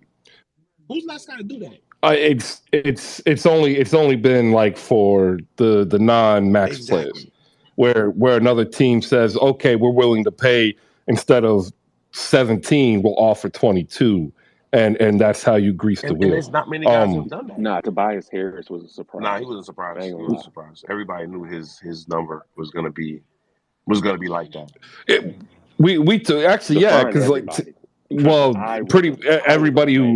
Everybody who followed the cap, because what ended up happening is he had a career year in a statistical anomaly year. His career year was carried into the market, and then the players that signed before him set the market. And because his measurables and his statistics met it, his representation had an easy job of saying, bro, they just paid him like 143. We're asking for 135. Mm-hmm. And then they walk out the door with, 37 mil per year. I want to move on to the Knicks, though. I got to do this read, Mark. Let me get this through, and we'll get your thoughts also on the Knicks, who are perhaps providing false hope to Knicks fans everywhere. If you look up top, you'll see the collector's edition. It's dope, actually. It's got a picture of Jalen Brunson and Derrick Rose from the Knicks, from Slam Goods. And like when you go on there, it's going to tell you that this is exempt, right, from discount codes. That is not the case, ladies and gentlemen. We are so dope that if you go there and you use promo code HoopSpaces, you will save 15% off of that collector's issue. That's $3 in savings. Like, I'm not lying to you. It works, even though it says it isn't. because we're dope here. We'll wait for Sean with the W to come back up. If you want to come up on stage, shoot the people on stage a follow, like and retweet, and engage with us with the tweets up here on the Jumbotron. Last night, without Jokic and Aaron Gordon, the Denver Nuggets had a valiant game, but they fall to the invading Knickerbockers, who are now 2-0 on their West Coast swing, saving the job of Tom Thibodeau and swinging the entire Knick collective from one of being jumping off the cliff to the other one saying, I might see some hope. 4-4 away, 8-7 overall. Sean with the W is here, leader of Live from the Mecca with Cedric Shine and Jeff J. Says. You can also catch his words of wisdom over at Knicks Film School. Sean, like, we entered 6-7 with the Knicks looking at the precipice of losing Tom Thibodeau on a disastrous West Coast trip. You are now 2-0 after beating the Jazz and the Nuggets. How feel you, sir? I feel the same way I have felt all year. I am embracing the mid because this is the definition of mid. Up and down, 8-7, 6-7, 6-6, 5-5, 5-6. That's where we are. Shout out to Dom. Shout out to Jay Nicky in the audience.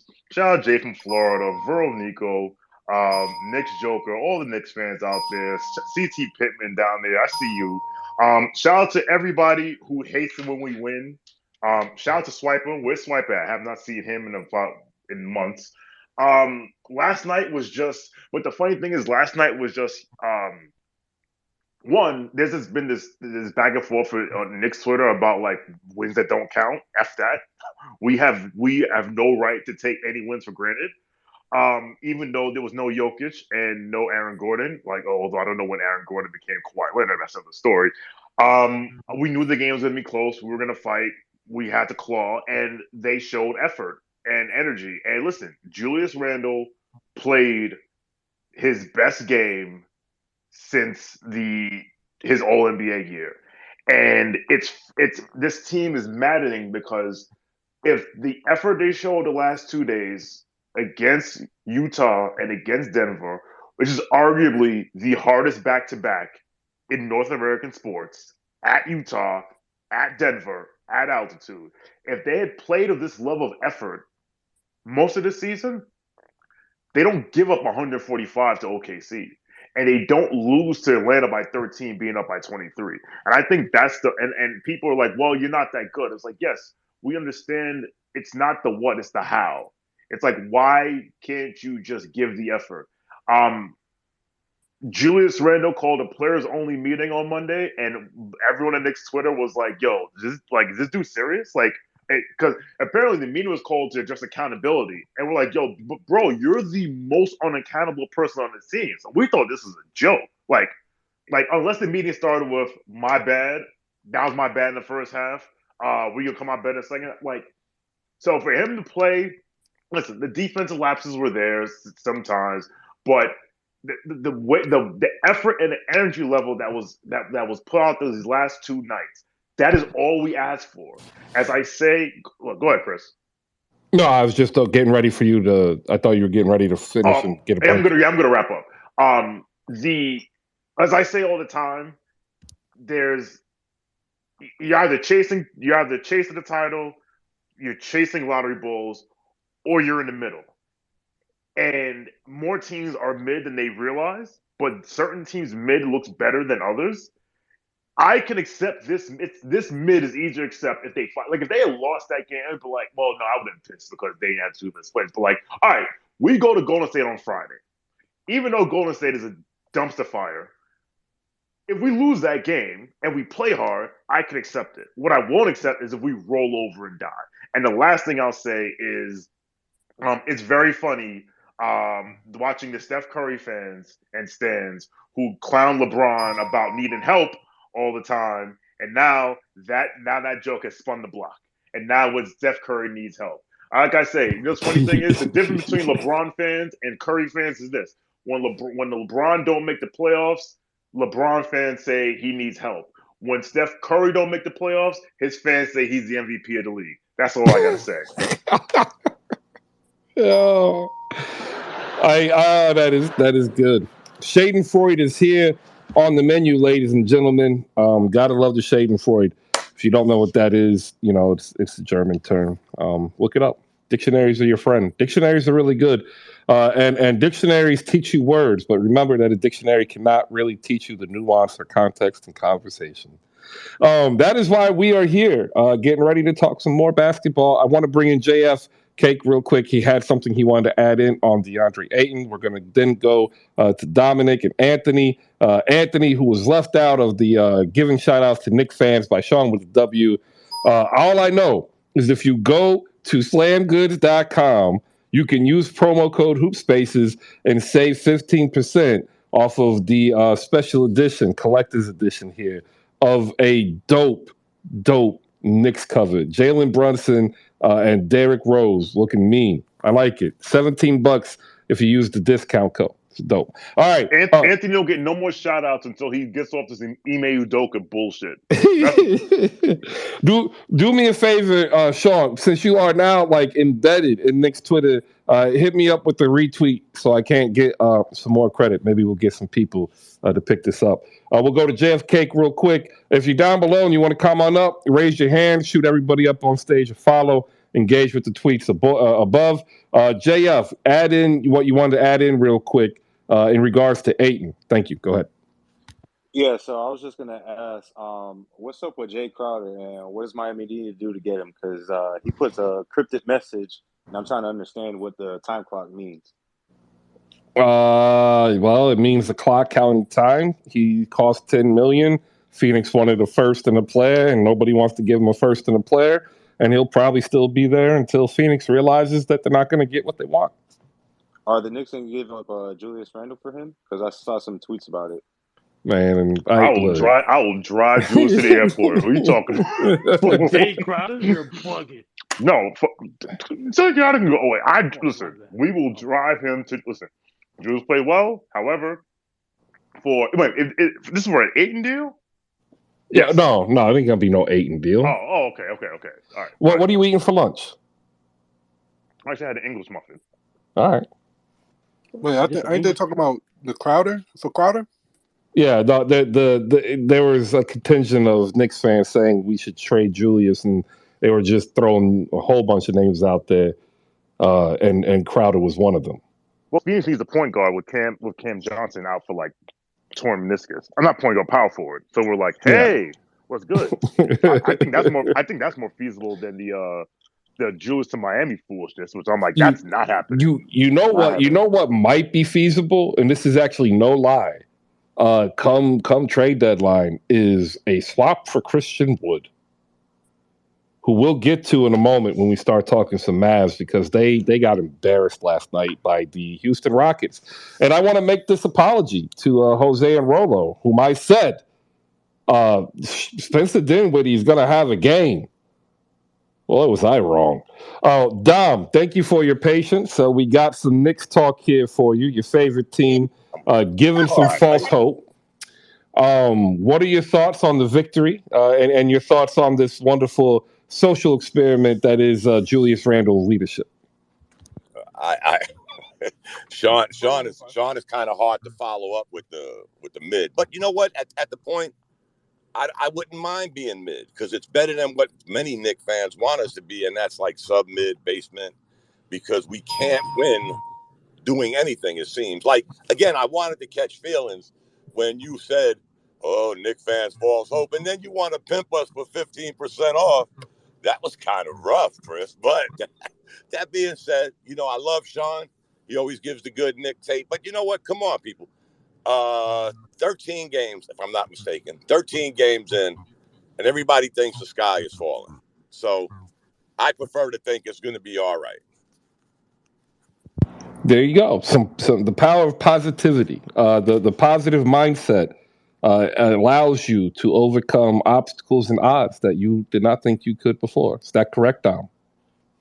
Yes, sir. And you know what else I was going to say, Chris? Steal anybody's thunder. But when we talk about players like, I heard DeAndre Ayton, he wasn't groomed well, he wasn't this well. But when a player comes in and does well, we say, wow, he did a great job with improving himself.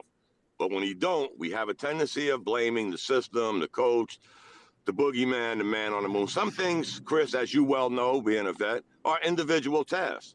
So your job and your progression should be an individual task. That goes for anybody, let alone an NBA player. 100%. Like the idea is self-motivation. It's one of the principles I try to teach to my son. You got to figure out what to do to motivate yourself to attain your goal. And his goal should be at least 20-10, not 16-7. We've got Anthony up here as well, a Knick fan. We're going to get his take. Bankai is here. I do want to give a shout out to last night's Tony Snell Award winner of the evening, ladies and gentlemen. It was in this game, and his name is Isaiah Hartenstein. 22 minutes, 0 points, 0 assists, 1 steal, 1 block, 3 rebounds. And I think we can now put to rest all of you Knick fans who are like, we need to start Hartenstein over Mitchell Robinson. No, you don't. Yeah, don't No, you do that. don't. Don't do that. Don't You do do that. not. You Don't do do not that. need to start this man. Trade Mitchell Robinson? What? No, I no. would trade Mitchell Robinson. Well, Absolutely. Yeah, Harden, okay. keep Hartenstein. You're bugging. Don't play him. Hartenstein, who used to play for Denver, couldn't even score on 50. I'm not going to say he's 50. Or DeAndre Jordan or Jeff Green. Like, they locked him up. Like, what do you want? No, right now Hardenstein is definitely looking like the weakest link at center. So right now, Jericho Sims is definitely earning himself a rotation spot, and Mitchell Robinson is supposed to come back, I believe, next week. So it makes it very interesting. Like, who are you going to drop? You're going to have to drop Hardenstein if Jericho Sims keeps playing this way. Hartenstein. Yeah, Hardenstein. Stein. Hold on. Wait, my fiance is actually half German, so He should be embarrassed right now. He should be Yeah, let him embarrassed. know. He should be embarrassed. It's Hartenstein. Hartenstein. He should be embarrassed. Hartenstein. The only person should should be embarrassed is Mitchell Robinson, who still can't set a screen in year 5. Should be embarrassed too. Now, let me tell y'all something. I don't want to see RJ Barrett shoot another goddamn 3-point in my life. Ever. Anthony sounds like that crazy uncle at the cookout. What the hell was that? RJ Barrett, 4 for 18 in 38 minutes, 11 points, 0 for 9 from deep. I said this yesterday. I am confident in saying it again. His shot is broken. He needs to hire He Mark. was never a jump shooter. Never a jump shooter. Never. Bro, just go to the that is not true, man. Like, he took plenty of jump shots at Duke. Chris, some people like Jay Nicky believe that he put on too much muscle. That could be a little feasible. Like, maybe he did put on too much muscle and it's kind of hindering, like, the jumper, his mobility. It could be. I don't know 100%, but. And I need Cam Reddish to get more touches because, man, I need this. Yo, Chris, you know what's crazy?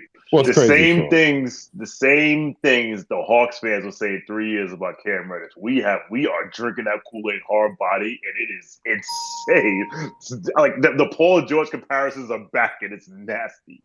It is. I'm glad you are honest and upfront about it. Nobody can actually hold that against you because, like, you're going to call them out on it because they're getting to that point. Like, Anthony just sounded like a couple cats that always in Hawks fan TV spaces, like Cam Reddish. Hey, yo, I'm going to say that Cam Reddish needs some DPOY votes, goddammit. Dude, I don't give a damn. All right, Bankai, I want you to go take your fiance to go get some Konigsberger.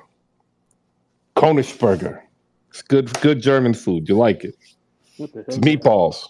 All right, for sure. We'll check it out. But I was gonna say real quick on Cam Reddish. Yeah, I do see that it's popping. That stuff is popping up again. But, like, one thing I won't take away from him, and I've seen it since, like, he started getting more minutes, which I'm glad, is he's playing defense. Like, I don't believe anybody can take that away from him right now. He is playing some really, really good defense, regardless of whether he's having a solid scoring game, good scoring game, bad scoring game. He's actually locking up people. Like, for example, last night, he made Michael Porter Jr. look very pedestrian last night. because he was the primary defender on him. And he's been doing that since he's been getting rotational minutes. He's been guarding like a lot of these like really good wings and guards, and he's been doing his job on that end. I'm actually very impressed. I also get some curry versed. Yeah. Yo, it's funny because there's a lot of MPJs, Klay Thompson 2.0 talk, and Kim had him in jail yesterday. Well, I will say part of that issue is I think something that highlights a serious flaw in the build of the Nuggets. Jamal Murray is not a point guard. Like he's a better version of D'Angelo Russell. Wow. And like we need to understand he is a scoring guard who can pass the ball because Michael Porter Jr. can't do anything if he isn't set up. Like that's just the truth. He can't put it on the floor and go by somebody, and he's not a big post player. He wants to catch the ball and shoot, and if you can't get him the ball in his spot, he ain't gonna have a good game. And that's what happened last night. And I think if we don't just accept that fact, Denver could be looking at like a second round exit because. Go ahead, Chris. Shout out to Bones last night. That boy right there was cooked. Because I was gonna say like he lacked the energy, in my opinion, that Bones Highland brought off the bench. Jeez, he was cooking. Ooh. Yo, that kid can play. He can play. Ooh, MPJ, another dude who put up numbers in the YMCA in Orlando, and everyone got all hyped. Not that he's not good, but like it was all he became him, and it's like, all right, okay, cool. Just wait until he's traded for Julius Randle and Evan Fournier, and then you get to root for him in New York. Denver would never. Yo, Chris, I just thought about something last night since we played the Nuggets. Do they have two of the guys that have been like on most teams, like out of recent memory? Because like I think he's played for what, 13 teams? Oh yeah. Jeff Green has played for 11, I believe. Yeah, DeAndre Jordan has now played, I think, for 7. Bruce Brown has played for 4. Yeah. They work around. All right, let me get Micah up here, Jay, the Wakandan, if they want to add anything to this Knicks Nuggets game. If not, the next game up on the docket is the embarrassing loss to the Houston Rockets by the Dallas Mavericks. Even though the Dallas Mavericks didn't have Luka Doncic, it was an ugly game. Jay, real quick, anything on the Knicks? No, I mean everything Sean said was spot on. If they hustle, if they're accountable to each other on defense, it's a different team. But they were playing without the 2-time MVP Jokic. So there's not a lot I take away from this game other than the Knicks can be decent when they play hard, and that's about it. They can be decent when they play hard. Why do you Micah, always throw a jab at us? I don't know. He just throw That's jabs not a at us. jab. Okay, what do you think you're a championship contender when you play hard? Hell, nah. Okay, so you're decent. That's the bar. oh, but There's championship contender, there's decent, and then there's the Knicks. No, wow, Chris. I was gonna say brick for Better than brick damn for Sixers, brick. I'll tell you that much. Yeah. Yeah, all Well, right. that's Yeah. between y'all. I ain't Yeah. got nothing to- I ain't Yeah, got nothing to do with that. you can say that. Yeah. You're right. You're absolutely better, but we still have the better coach. Micah, your thoughts on the Knicks, and then we're gonna roll right in to the Mavs game, and we're gonna shout out Jose of 77 Spaces, telling the truth, telling the absolute truth. Jason Kidd just threw bleep at the wall, and it didn't stick. It just stunk. Go ahead, Micah. Good morning. Good morning to you, Chris. Hey, man, I'm going to take this time to apologize to Sean real quick. We knew Brunson was leaving, and we didn't take a chance to get somebody in a sign and trade because we're butthurt, because our owner is running around here having probably the worst midlife crisis that I've ever seen, and he carries himself like a freaking child. And we're going to get into this embarrassing game. We're going to talk about, man, a lot of people are said that, oh, they're doing the same thing that they did to Dirk. I am here to tell you, it is so much worse. Because I want you to go through the first 15 years of Dirk's career and tell me a player outside of Luka or Spencer that would have started on any of those 15 rosters. So we'll get to it, but yeah, apologies to Sean. We got butthurt children running our agency, so that's where we're at. That's my take. Apology Evan accepted. Fournier in the signing trade. There you go. I mean, I know it would have been, it would have been Evan, but it would have been something. It would have been something. It would have been at least you would have had Evan Fournier's expiring contract in a year.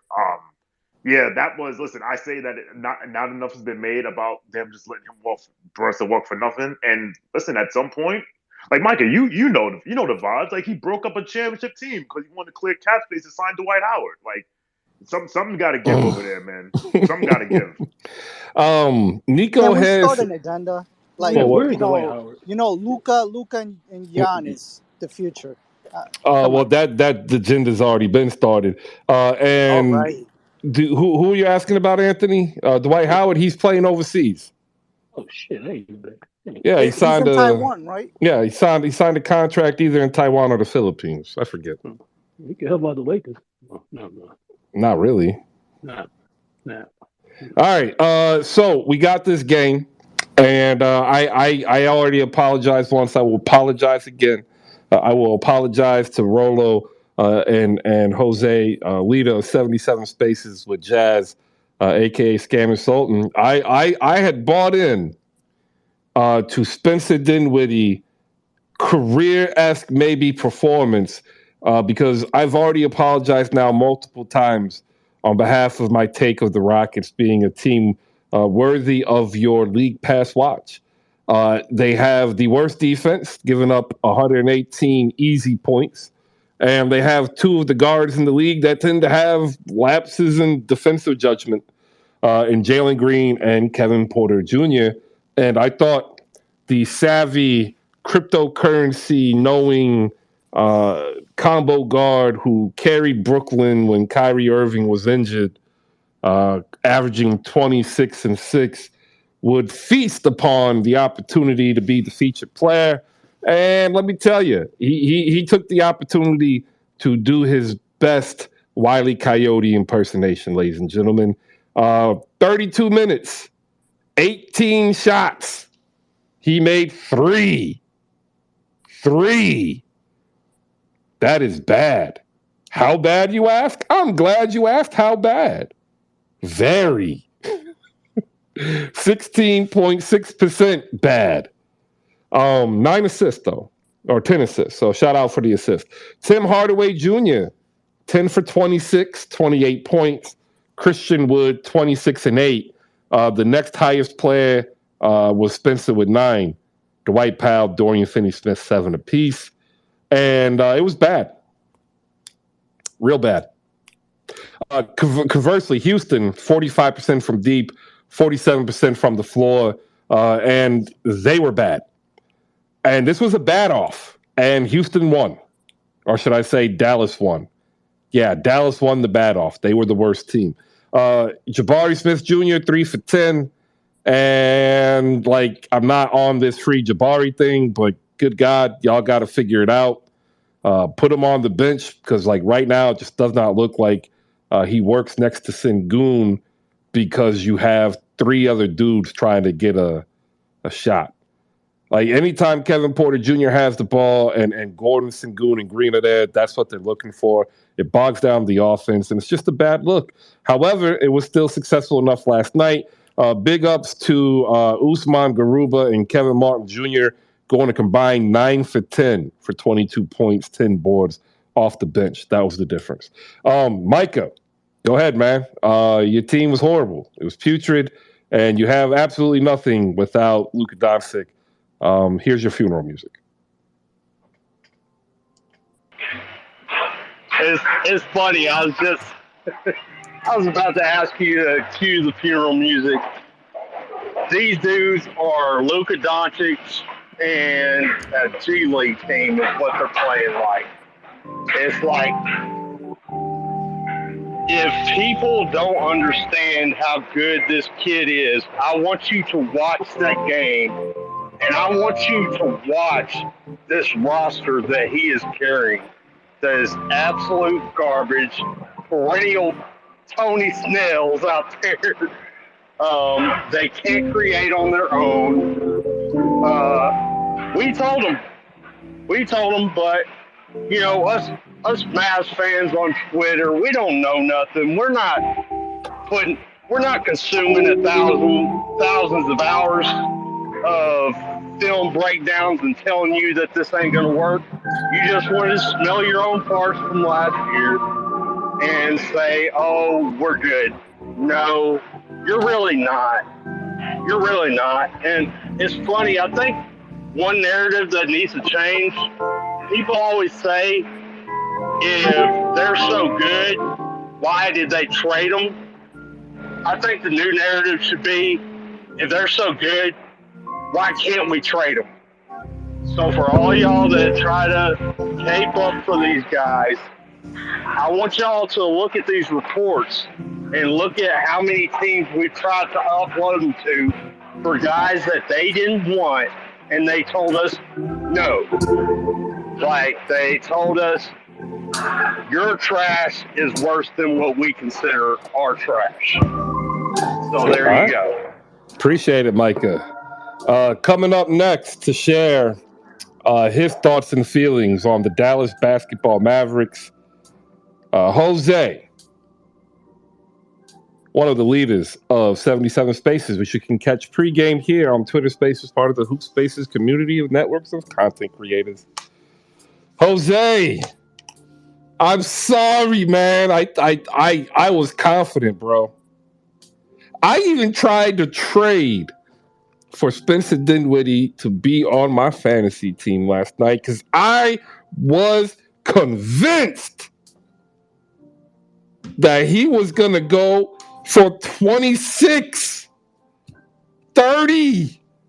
I thought it was the game where we would say that's the help that Luka needed to know that he can take a night off, and Spencer's got his back.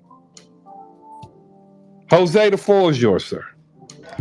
All right. Good morning, everybody, and good afternoon to the people in the East Coast. You know, a lot of people were coming at me during the off season because I was judging, the Theo Pinson signing, judging some of these marginal signings off the end of the bench, and they're like, "Oh, these are players that we need." Well, I would agree if the players that we had weren't so one dimensional.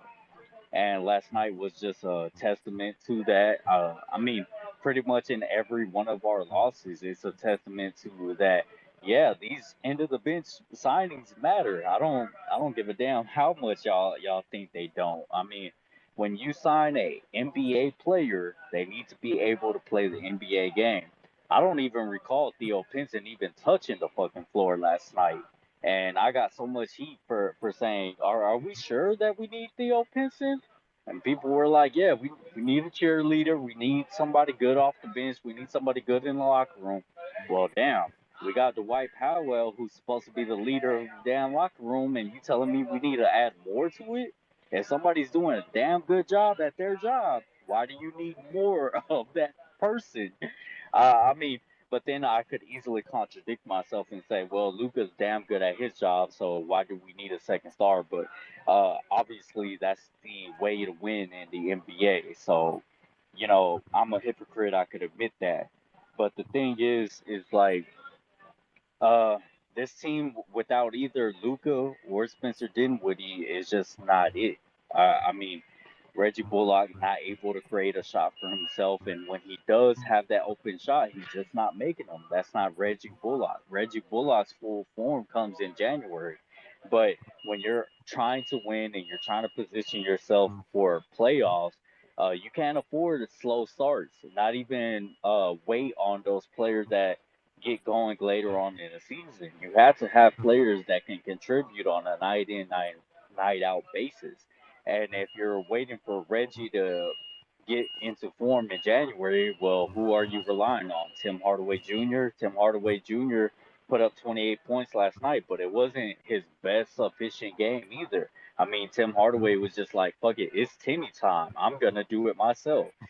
Christian Wood, you know, he didn't have an efficient night either last night, but he's just a dynamic offensive player, but then his defensive lapses is really killing, like, the was really hurtful last night.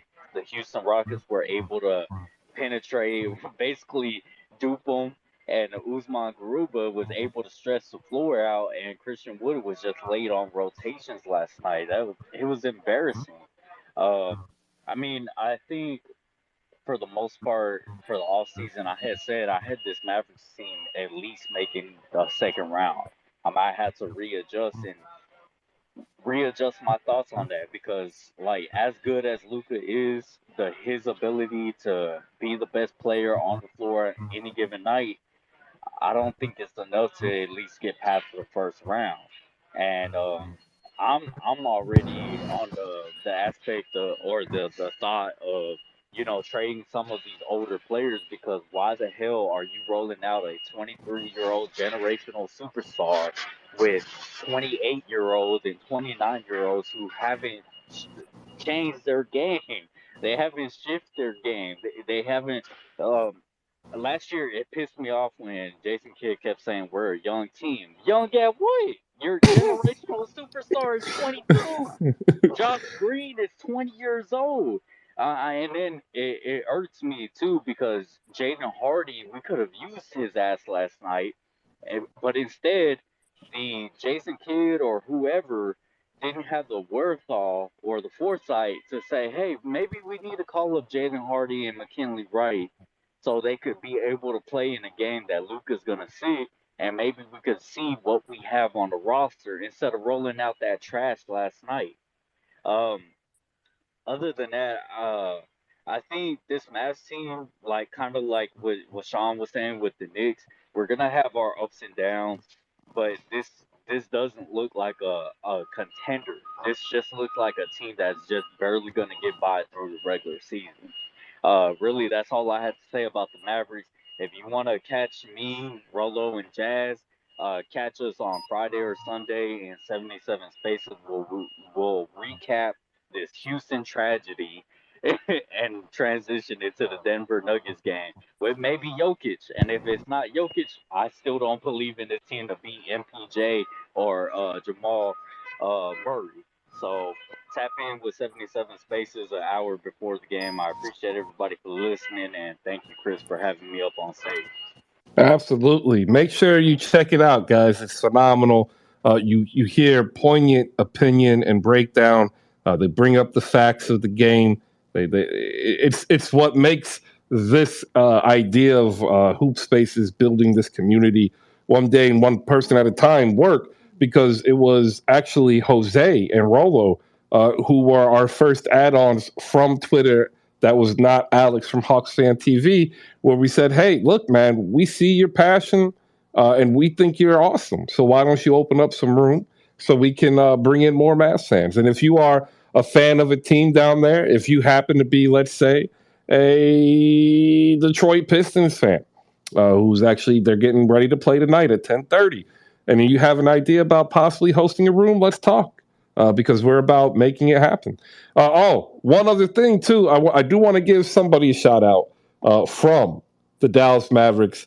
They did absolutely wonderful in their 3 minutes of game time. Davis Bertans is back, ladies and gentlemen. If you were wondering, he had been injured or sick or something, but he's back at 15 mil. Yikes. Hard work, man, is a job of the GM and player personnel. It's just hard work because you do have to try to build a winner, and at times you get stuck. And I think what ended up happening is Mark Cuban took a gamble, and the gamble was, hey, we're going to be able to bring in Reggie Bullock, and we'll have THJ, and what we'll build is a high floor, low ceiling team. And that is something like the Indiana Pacers did, and it worked. They had a transcendent player in Paul George, and they built a team that was a high floor team. And Paul George was able to carry them and go head to head with LeBron James when LeBron was in Miami. And like, if you remember, their second best player was either David West or Roy Hibbert. But at that time in his career, David West wasn't the David West that we knew from like Charlotte and New Orleans. And Roy Hibbert was out the league like in 2 years. And that's the problem that I see with the Dallas Mavericks, is that they went on this risk, this gamble, to say all we need to do is build a high floor team that will be competitive, and we believe in Luka's brilliance and that he will be this player, and that's what we want to sink our teeth into, bringing everything possible out of his individual game. And I think this is now the end result of that 4-year plan failing. The good news is he's only 23. So, like, you haven't signed. You know, you have a whole bunch of players whose contracts are movable in terms of value. The issue is they haven't played long enough to establish relative trade value beyond the fact that they have movable contracts. And there's a lot of redundancies. All right, check this out. If you want more Mavs content, make sure you follow Jose and Rolo. Jose is down below. Paradox Killer 23 is the handle. But there's also a real dope podcast you should listen to as well. It's called The Mavs Outsiders, ladies and gentlemen, hosted by Mind of Reese and Bibbs Corner. Bibbs is in the room, so make sure you shoot him a follow. Two Mavs fans who are outside of the bubble, so they give you pure objectivity plus some humor. And if you don't like humor, that's a you thing. Like, there's some of y'all that are out there who think like humor is something like Ren and Stimpy, and it's like there's range here. Let's get you there. And they do a phenomenal job of giving it to you straight, and you got to really tap in so you can feel the frustration of the Mavs fans, because it's real. It's real. Jalen, what kind of tech support? I'm going to go to you real quick. Any thoughts you have on the Houston Rockets, since you are on this free Jabari Smith propaganda? I want to make sure we give you your time. No, just free Jabari Smith.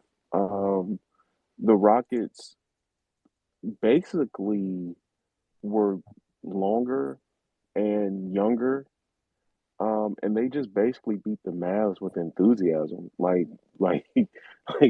that fourth quarter, the Mavs were just not in shape to carry their piece of Luka's burden. That 18-point fourth quarter, that was bad. That was bad. But nah, it's I don't know why Eric Gordon starts. I don't know why Eric Gordon plays 31 minutes. Because they want to trade him, man. That's not how to trade him. Not him going 3 for 9, 1 for 4. Well, that's true, but like they're hoping he goes 2 for 5, and gives you 13 points per game. That's what they're hoping for. That's not going to get it done. You're way better trading Eric Gordon, playing him off the bench and telling him, listen, we're going to play you 16 minutes.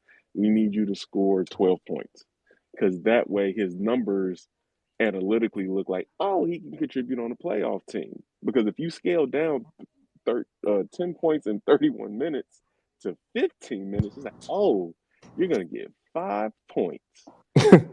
but that's not really fair, because like he's now playing fourth fiddle, right? Like, you think he's going to play a higher fiddle on a playoff team?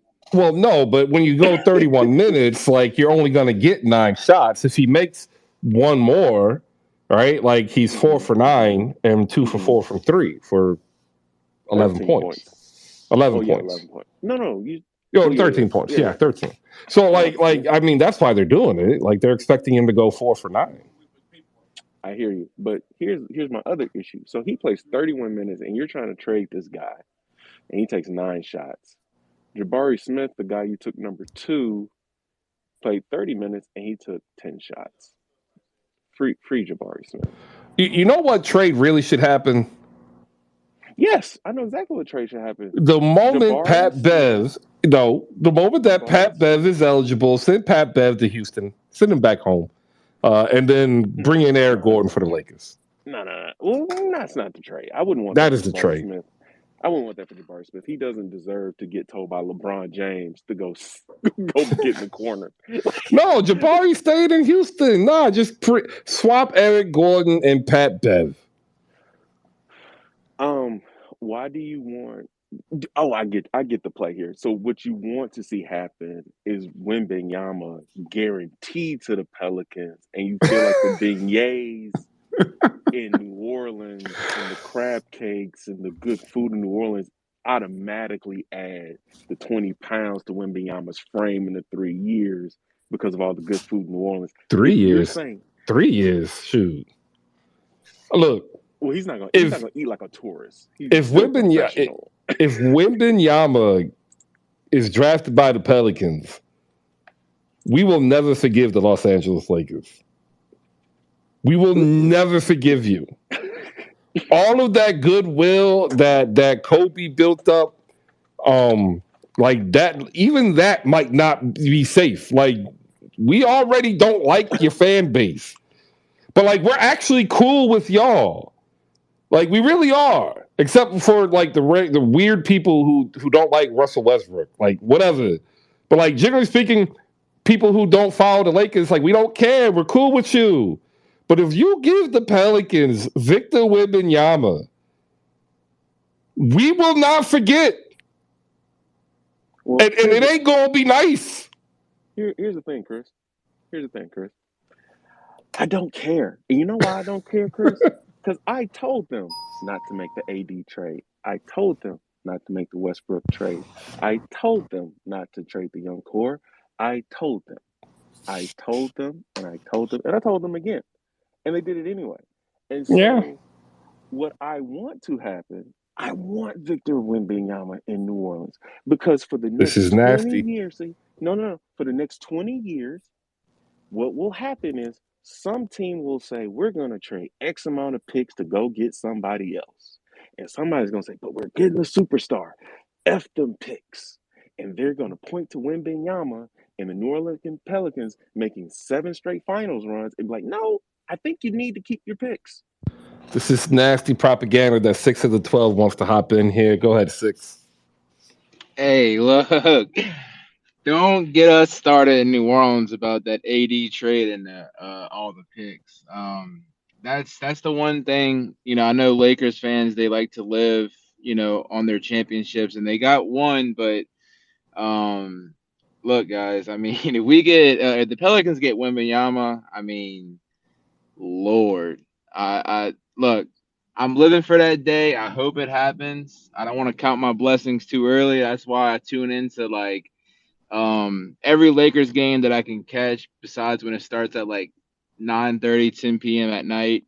I watched the first half, but yeah, man, like we are absolutely tuned in New Orleans for that Lakers pick. And like you said, like trading all your young core for one guy that he's never played a full season. And he's always been glass. People, always put it on New Orleans, our medical staff, and this and that. And we just said from the very beginning, like, AD is a guy that's going to get you maybe 50, 60 games a year if you're lucky. And honestly, like, we can't even say if that Lakers team would have won the championship if it wouldn't have been for the bubble, because they had it was like a 2-month gap where they can rest and get fair. right. Yeah, so look, hey, Wembanyama to New Orleans, chill, bro. Like, hey, look, he can put some gumbo and some beignets in his body. I promise you that. Absolutely shameless. All of you should just feel ashamed of yourself. Chris, no, listen. I might be one of the few honest Laker fans on this app. I'm telling you that there are several narratives and there are things that's going to happen out of this that I can't wait. I can't wait to do the post op on LeBron's career.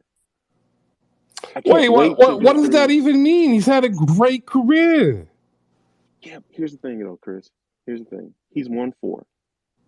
He's 1-4, and two of those titles are amazing for different reasons. But he should have had 8.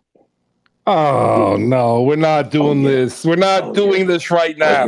Look at how bold we get when we're insulated by context and history. We are not doing this right now. Oh yes, we are.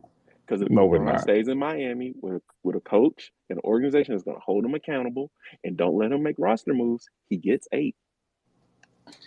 You know, the AD thing to me, I had to come up here because I could not disagree more. I could not disagree more. When, teams, you see how much luck and how much trauma and like crazy bullshit that has to happen in order for you to ink out the chance to compete at a championship level. Lakers won a chip. It was the right move. I mean, there's just no two ways around that to me. The context of history and what he does going forward and all that bullshit you figure out. But they won their trophy. And I mean, I don't, if you're not playing the game to win the trophy and not measuring the success by how many trophies you can get, I'm not quite sure what the measuring stick is for success. I'm glad you said see, that, I think Tony, because I'm going to flip that. No, hold on. I got it. I'm going to flip this argument on you, Tony. So, with that AD trade, it's been 4 years. Out of those 4 years, they've been serious title contenders 2 of those years. That's fair to say, right? Incredible success, yeah. Okay. So, at the 4 years post-trade, they've only been contenders 50% of the time, right? Would you consider a top 4 team in the West by Christmas a championship contender? Probably not. Probably not. Why not? The strength of the East. I mean, you probably are looking at 3 contenders in the top 3 seeds of the East, and then you got to consider how many teams you're actually calling a contender. You want to talk about just the West? Favorite. I think you're conflating favorite with contender. I'm saying contender. They have a dark horse chance. First of all, like we can probably Chris, just for context we can stop the argument here because you're saying badger the witness. No, we're not badgering the witnesses on anything. I didn't know I was on the fucking stand. I'm on the stand. Yeah, you're on the stand. All right, I'll be on the stand. I'm sorry. So what was the last part of the question? 4 seed in the West by Christmas. Are they a contender? Not necessarily favorite, but a contender. Yeah, because you have a home seeding. Okay.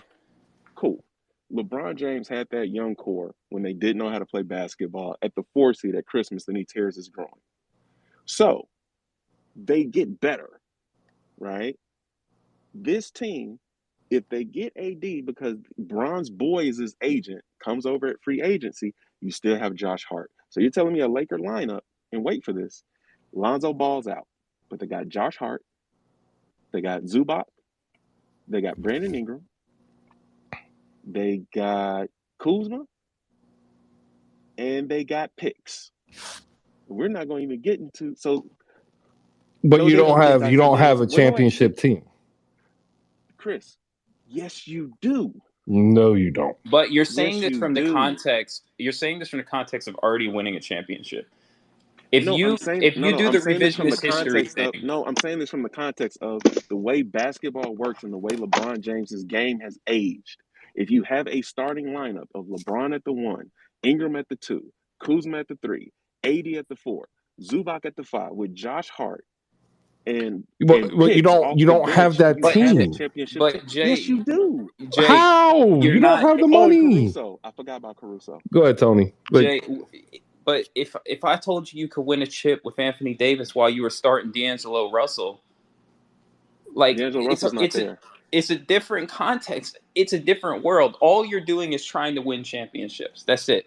Yeah, I just enjoy the chip, man. Like you got the chip. That's all you should be happy You'll about. restart. Having a 50% chance. Like, here's the thing: people love to call this Miami Heat era of like competing and kind of falling a little bit short a failure around here. And people love to call it a failure. I would love for these fans to experience what it's like to be an Indiana Pacer fan. Like, I would love it. The idea that you're in the gumbo, the mix to compete for a title, that's success at this level. Tony, but they haven't been in the mix for 2 years. Oh my God, he's crying about 2 years. I knew he was going to do something like that. 2 years. Like, do you know how many teams have been like waiting to just be 500? Like, just waiting to be 500. Like 500.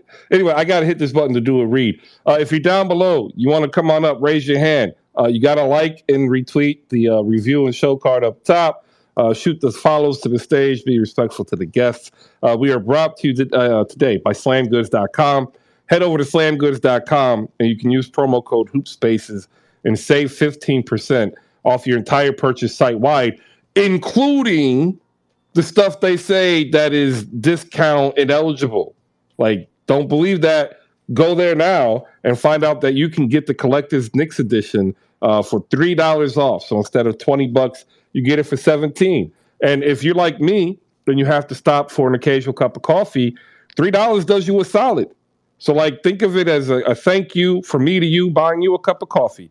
If you want to come on up, do that for us. We are currently talking a wild theory that is just inaccurate in regards to what could have been with the Los Angeles Lakers with Jada Wakand and tech support.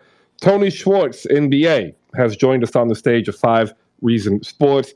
And 6 of the 12 is here. We'll get 6 of the 12 in this convo. We're going to end up talking about 3 games tonight in the next couple of minutes. So get the funny stuff out now, and we'll keep it moving. Appreciate it, everybody. Good morning. Wait, no, because I didn't get to finish.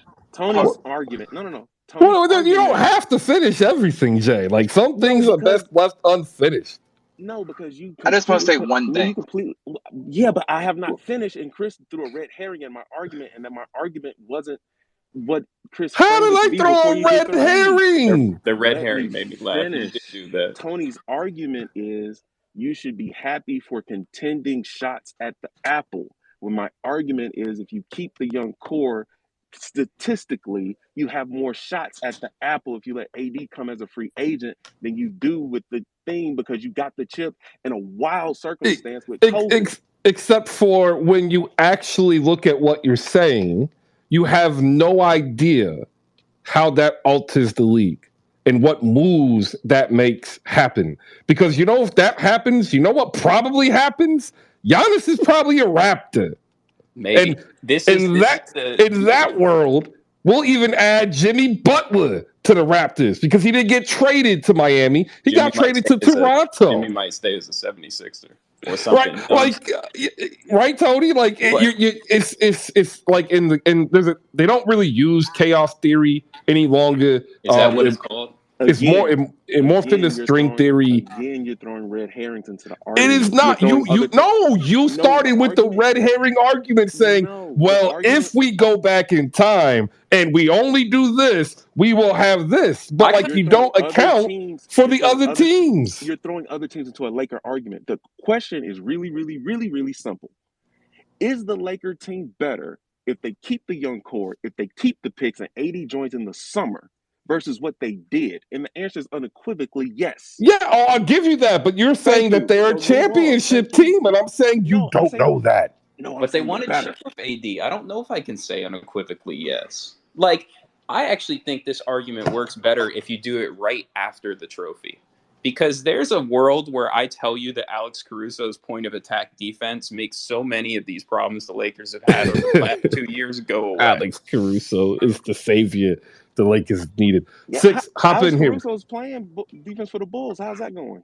He's until recently he was like a second team All NBA guard on defense by most tracking metrics, but now they kind of suck. So he's fallen off. Get 6 of 12 in here. We've got Guys, I just Rocky want to up say here one as thing. well. That's it. I think the biggest argument about people about this trade is Lakers fans on Twitter, the NBA talking heads that don't really matter, right, on TV and stuff like that. They all made this trade out to be like this was the piece that's going to give the Lakers that run they had with Kobe and Shaq.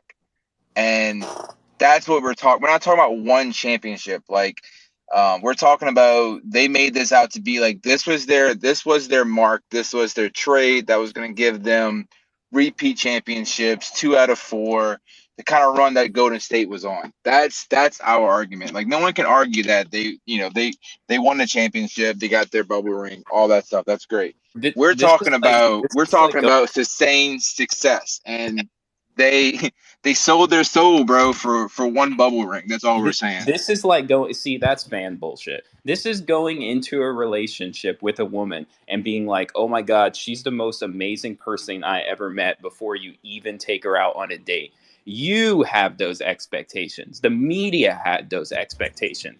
All the team desired was the chance to compete for a championship trophy. Because you assumed and the media assumed and propped up the Lakers that way does not mean that what the Lakers did was a failure. As a matter of fact, maybe I should construct the argument like this. We all individually as people decide what we consider success and failure is. But just conversations that I've had with people around front offices, and Chris, you can probably back some of this up, the only thing they fucking care about is the money that they make from being a championship team. That's it. That's it. Because it sustains their economy for 10 years afterwards. As long as they're in the playoffs and competing, the team is profitable, they're making money, and that's like the only thing that matters. So I can't sit here and say them competing for one trophy and winning it was a failure. Although, Jay is so right.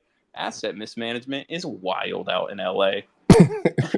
Let me get to the schedule tonight, ladies and gentlemen. We have games tonight to talk about, which is we have an actual rarity, by the way. All West Coast games, which I say to the league office, stop. It's a fuck the Brits agenda. Yeah, don't do this. Like, you did this last year, right? You're gonna lose 30% of a potential windfall of advertising eyes on because you couldn't put an East Coast game on and give it a 7:30 start. Like, it's a pet peeve of mine. But there are 3 games on tonight, and 2 of them are definitely going to be worth your watch. Brooklyn will be at Portland, the leader of the Western Conference, ladies and gentlemen. Those Portland Trailblazers will take on Kevin Durant and Ben Simmons off the bench. We'll see if they can outlast the hungry young Brooklyn team, because that's what we're supposed to start switching into as we look into the future of Kevin Durant maybe not being there, Kyrie Irving being gone. And we asked the question, are the Brooklyn Nets the perfect example of too big to fail? Portland looking great, looking sustainable, being able to score with 3 players pretty much every game with Damian Lillard, Anthony Simons, and Jeremy Grant. Shaedon Sharpe coming on as a rookie, looking real fantastic, shooting only 40% of his 3-pointers while playing tough defense. I like him. I like his game, and I actually like what Portland's been able to do. Sacramento hosts San Antonio, and you know what? Mike Brown has gotten to his team. And I want to tell you, this is how you know that people are starting to believe in Sacramento. Just 2 weeks ago, the average ticket sales were as low as $8. $8. You could go to a Sacramento Kings game downtown at the Golden One Center, which, by the way, where they put it, it was just a bad design. It's a real pain in the ass to get there. But it's a nice new stadium. They're now $12. Did you have something to do with that, Chris? What's up, Paris? No, I don't work for the Kings. I never have. I don't know what you're referring to, Raw Sports. Sure do know a lot about the Kings. I'm just saying. Look, man, it's my job. I am up here sacrificing every day. I watch almost every game within a 5-hour time period to give you these dope recaps, which, by the way, if you look up top and you have yet to subscribe, make sure you subscribe to the Hoop Spaces review. You'll get in-depth all-game recaps. You'll get links to news and stories, and it's free, 100% free, and mashed potato free as well, because we here at Hoop Spaces need you to understand that that's not the way to go for Thanksgiving. Mac and cheese, green bean casserole, roasted Brussels sprouts with bacon and stuffing. Like, let's get it right. Never mind, Jay. You were right. You were right. Asset mismanagement. They should have went with the young core. We'll go next. Actually, and then the LA Clippers host the Detroit Pistons. Watch Jaden Ivey do stuff.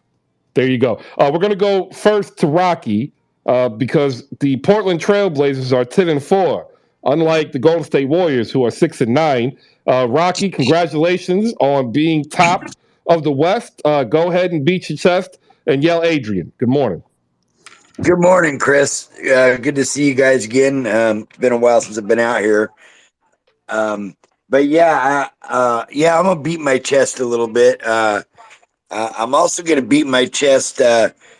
I believe, looking at most of the different trade analytics that I've seen lately, there is a good possibility that after January, before the deadline, Kevin Durant could end up here in Portland. And I believe that is coming from several different circles that I've seen around, that Portland is one of the possible destinations. And I think that would be a good fit if you can get the right trade. Obviously, Brooklyn's going to want young assets if they went that way. The only issue is I'm not giving up Shaedon Sharpe. There's no way in creation. And I love what this team is doing. Jeremy Grant is the best power forward we've had here since LaMarcus Aldridge, hands down. And this Blazer team is playing. They're playing with fire. They're playing with heart.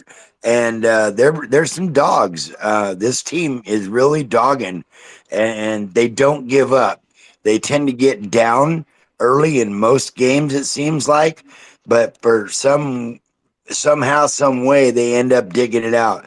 Just like the other night against San Antonio, 5 minutes to go, we were down 7, and I thought the game was just a throwaway at that point, and this team dug it out. And Chauncey Billups' coaching and his switching and his management of the roster and using different players at different times, he really surprises me. The way he's moved people like Yusuf Nurkic, who's just been trash at times. The other night against San Antonio, he just couldn't do nothing. Brings in Drew Eubanks and starts a fire in the second quarter, and it really makes the team movable and makes us very very sustainable. And I think this team is definitely shocking. Not what I expected. I expected after 14 games we might be 6-8, and here we are 10-4. So I'm ecstatic and I'm ready for more. I love it. I do want to give you some bad news. Unless you are giving up Shaedon Sharpe and Anthony Simons, you ain't getting KD. And that's just to start. Yeah, you'd have to do Simons, Hart, Shaedon. That would match the salary 25-27 because you can't give the 23rd up, so you can't give the 24th up. That would be future. They would ask that the 25th would be unprotected. They would ask that the 27th would be unprotected. You'd probably get top 3 on that, and then to get top 3, you'd probably add the 29 first rounder as well. So. Yeah, I could see Simmons and Hart and maybe some other assets. I just know I don't think Portland would throw Sharpe in. I think that would be a risk. Like we just talked about this with this wonderful argument that Jay and Tony were going back and forth with, because this is exactly what the Lakers decided to do. If you get your chance, you get your shot. Do you take the shot? And this might be Portland's shot. Yeah, that is true. All right, let me get Raw Sports up in here. Our man Paris Anderson handling the wheels of Raw Sports, giving to you sports unapologetically, holding nothing back, just like Steph Curry giving 50 pieces of lovely points that the Warriors just did absolutely nothing with. Shout out Zach. He was right. Curry dropped 50 and nobody cares because they lost. Where was Like, what a phenomenal game Steph Curry had. Nobody cares. Tony, go ahead. Hey Tony, next time stand your ground, man. You were right. Don't back down. Jay just sounded better, you know. And listen, you guys will have an hold on. argument, I gave that to Jay because I'm tired of Chris doing this mashed potato thing, and I can't be on the same side as him with this mashed potato thing, man. Well, look. It's the truth. It's inconvenient, but like nobody has come up and said, I don't add tons of butter and salt to my mashed potatoes for Thanksgiving. It's just sick. Let Paris Nobody take also over. has said that they don't add icing to birthday cake, that they don't add butter to cooking in Dude, general. it swims in butter. Not There's so much everybody's salt. Not everybody's mashed potato swims in butter. Not everybody's mashed potato has a yellowish tinge due to all the butter. There is so much salt in that lake of butter that ends up resting on top that a pea can float from one side to the other due to the salinity. Chris over here seasoning Nobody his chicken hates with that. oxygen. I That's don't. crazy. Not Jay. only his chicken, his lobster too. Well, one, lobster is elite. We all know that. Raw Sports is ready to talk some basketball. The butter on the lobster is elite. Honest I with can you. make that same argument too, Chris. No, you can't, Jace. Good try, though. Good try. Listen, hey, ladies and gentlemen, whenever Chris starts talking about food, put earplugs in your ear, okay? And make sure you can't hear him, all right? That is the only way you are going to survive his food takes, all right? This man has ruined the French fry experience for me for the rest of my life. Sorry, that's not ruining. That's just giving you objectivity and making you a better person. You are a better human being because you know there are things better than French fries. Chris, I can't enjoy fries now because of you, okay? Like you've ruined the experience, man. Like it's just I don't know.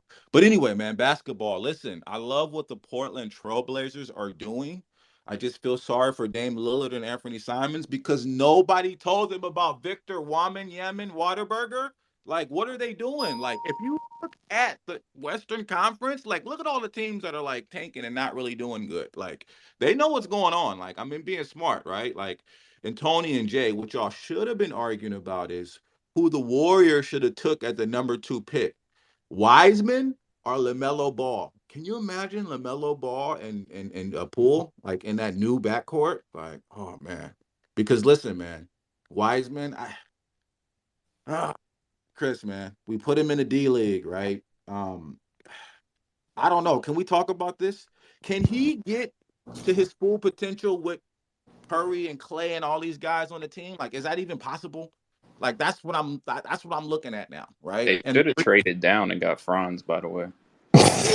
Hey, you just have to rub it in, don't you? I mean, hey, listen. Oh, I've been looking. Hey, listen. We miss Otto Porter. We miss GP2. I don't and JTA. Just their defense. I don't care what anybody says. That's 3 defenders that we do not have anymore. And look at our effing record, man. Like it's just, yeah, man. I don't care how many threes we shoot, man. We're gonna do that regardless, right? Like obviously, look what Curry did. 50 points last night, and we lost. Like that is what we're missing. And I don't know what's going on with Kuzma, man. I don't know if he slept with one of the coaches, girls, or beat up somebody. I have no idea why he's not in the lineup as much as he should be. I don't get it, man.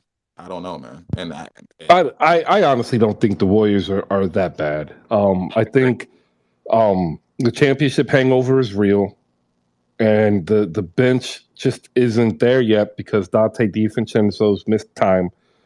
Jordan Poole's being made to do something he doesn't want to do and didn't train for. And then, like, you have all these other pieces who are just young and inexperienced, and, like, this is the growing pains of them entering into their second and third years. The Wiseman issue, to me, isn't concerning if Jordan Poole's starting.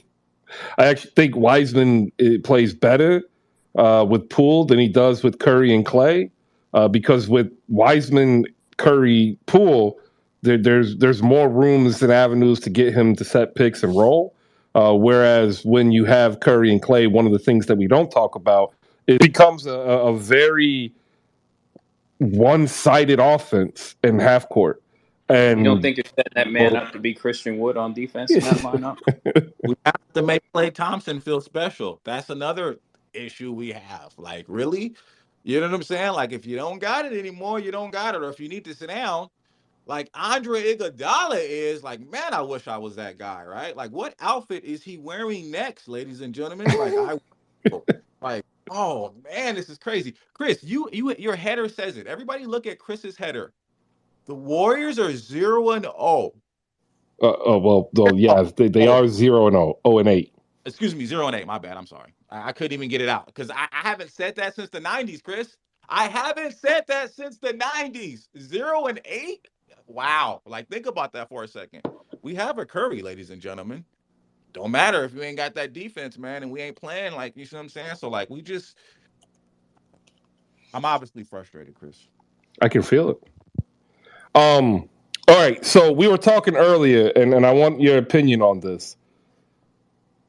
Sweet potato casserole is a crime against the sweet potato, yes or no?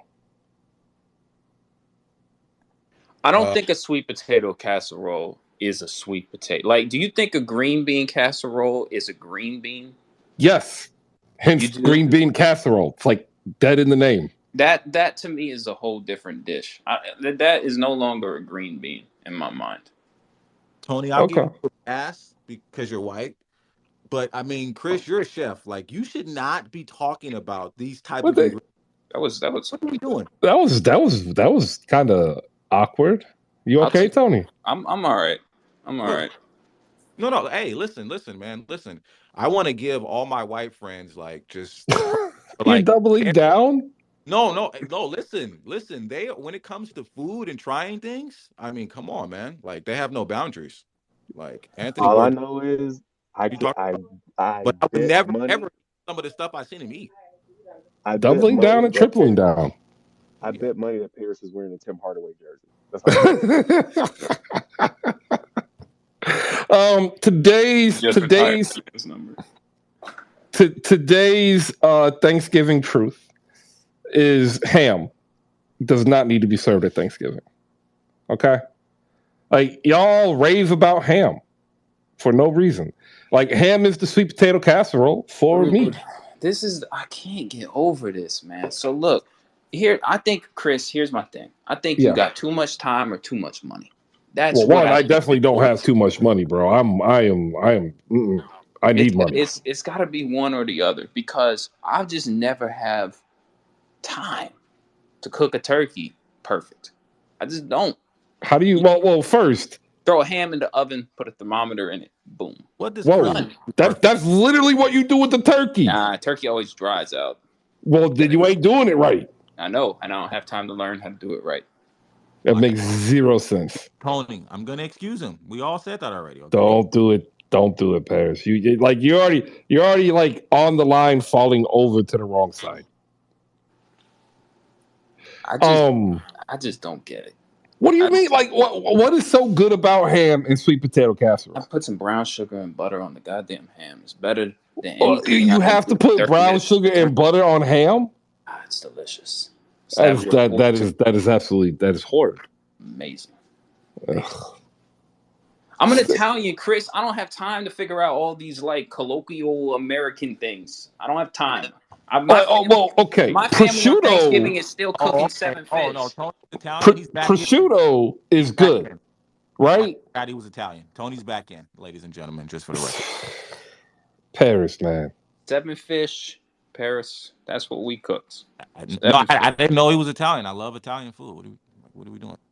What are we doing, Paris? That is a very interesting question. Listen, I've never had casserole in my life. I just want to throw that out there. You have had a casserole in your life. You just probably haven't realized it. You ever had cereal with marshmallows? Every side dish KFC makes is a casserole. Yeah. Have you ever had cereal and marshmallows? Not real marshmallows. That's a casserole. That's right. It's just cold. Whoa.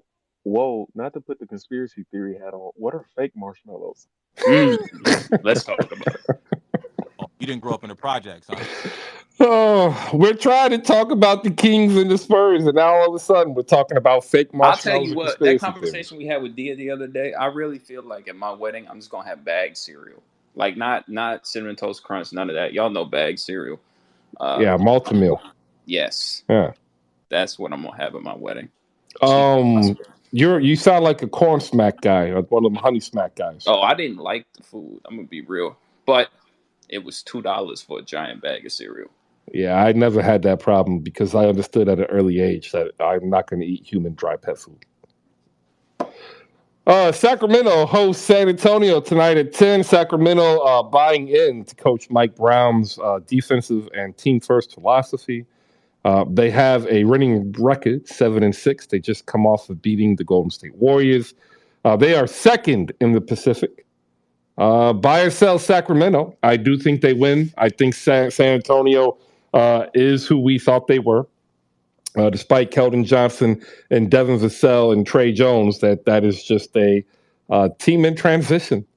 And then we also have the Los Angeles Clippers and the Detroit Pistons, and this is definitely a chance at a letdown game for the Clippers. And I tell you what, if you've not availed yourself of Clipper Twitter, Clippers Nation is hilarious.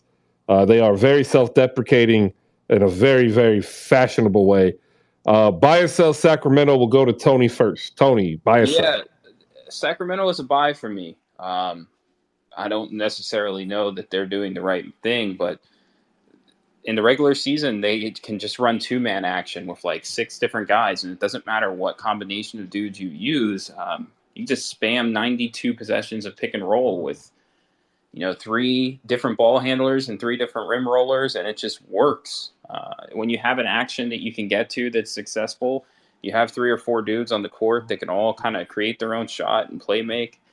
It's a recipe for success against most teams most nights because you have to come out and play hard and give effort defensively, and a lot of teams aren't doing that 82 games of the regular season. Sacramento is built just similarly to the Jazz, and you're seeing the success that the Jazz are having in the regular season right now. Teams find these ways to play as a unit defensively with different styles and then can attack you at least in one way. I think the Jazz are way more versatile offensively than Sacramento, but Sacramento just has this pick and roll game down to a science. Domantas Sabonis is really good at basketball, and then the pieces around him help make everything better when they run in transition or if they get into half-court sets. There's just a lot of different things they can do to you. I'm buying. I'm a fan of how Sacramento's built right now. If I was a Kings fan, this would probably be one of my favorite teams in the last couple of years. All right. Congratulations to Chris, man. Best team in California right now. Jayla, what kind of tech support? Your thoughts? Buy or sell Sacramento? As long as De'Aaron Fox is having this kind of improvement, if he can sustain this level of play that we've literally never seen from De'Aaron Fox, this team can go pretty far because what Keegan can give them off the bench, and because by the end of the season he'll have a year of experience under his belt, right? So, no, I'm buying as long as they stay the course, because the West is in shambles for different reasons. For some teams, it's injuries. For some teams, it's youth. For some teams, it's championship hangovers, and for some teams, it's just their team. Um, but yeah, no, I think them and the Trailblazers are real. I think they can sustain this level of play all season. But it really hinges on De'Aaron Fox being a capable 3-point shooter and a deadly guy from mid range. You know what's really interesting about the conversation we were having earlier? I think the Kings are one of those teams that could consolidate assets extremely well if they wanted to. I don't know how many teams would actually deal with the Kings because I don't think that their ownership is too well liked. But they could. Monte McNair is the new GM, and he's got a good reputation around the league. The overbearing issue of Vivek Randive is always going to be there, but I think the Kings aren't really gonna consolidate because I don't think that they're fully behind what they're doing. If this is the first time that they're raising ticket sale prices, to your stat earlier, I think that they're keeping the ship solid too. But the Kings, like Jay said, are a lot like Portland, man. When you're versatile offensively and defensively in the modern era, you're going to find ways to create wins for yourself. It's the Golden State Warriors problem, it's the Lakers problem, it's the Heat's problem. Everybody that's kind of not succeeding right now, your margin of victory is just too slim.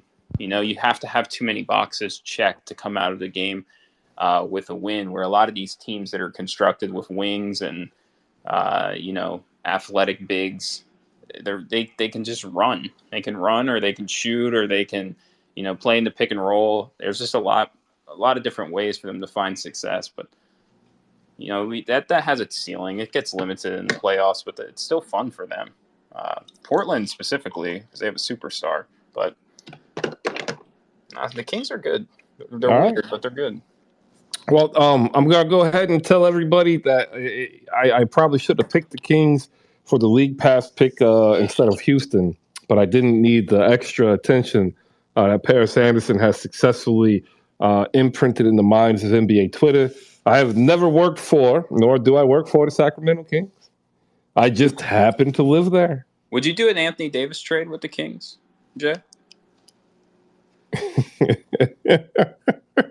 Jay would do an AD trade with anybody right now, man. The AD trade is coming, right? We can all kind of agree on that.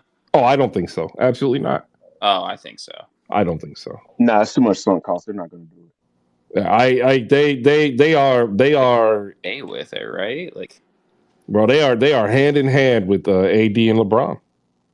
I tell you what, I'd keep Sabonis right now if I was Sacramento, man. Oh, he's about to get the max. All right, I'm gonna hit this button. That's why I thought the deal could happen. And that's it. That's 3 hours. Goes by fast. I want to thank all the speakers that came up on stage to make the show what it is today. Shout out Tony, 5 Reasons Sports. Tony, what do you got coming up? Healthy diet of what I always have coming out. I do content reviews. I do pre-game kind of breakdowns, keys to victory podcasts. Everything you get, you can just follow the account and make sure I always blast your timeline with whatever's going on. But I mostly cover the Heat, so just prep up for that. All right, there you go. Dope follow. Great conversation. Love you too. Make sure you shoot him a follow. He will be available also to host your bar mitzvahs and parties. Just shoot him a tip. Always tip the server. Always remember that. All right, I'm going to also hit this button because once again, ladies and gentlemen, I told you so. I like being right.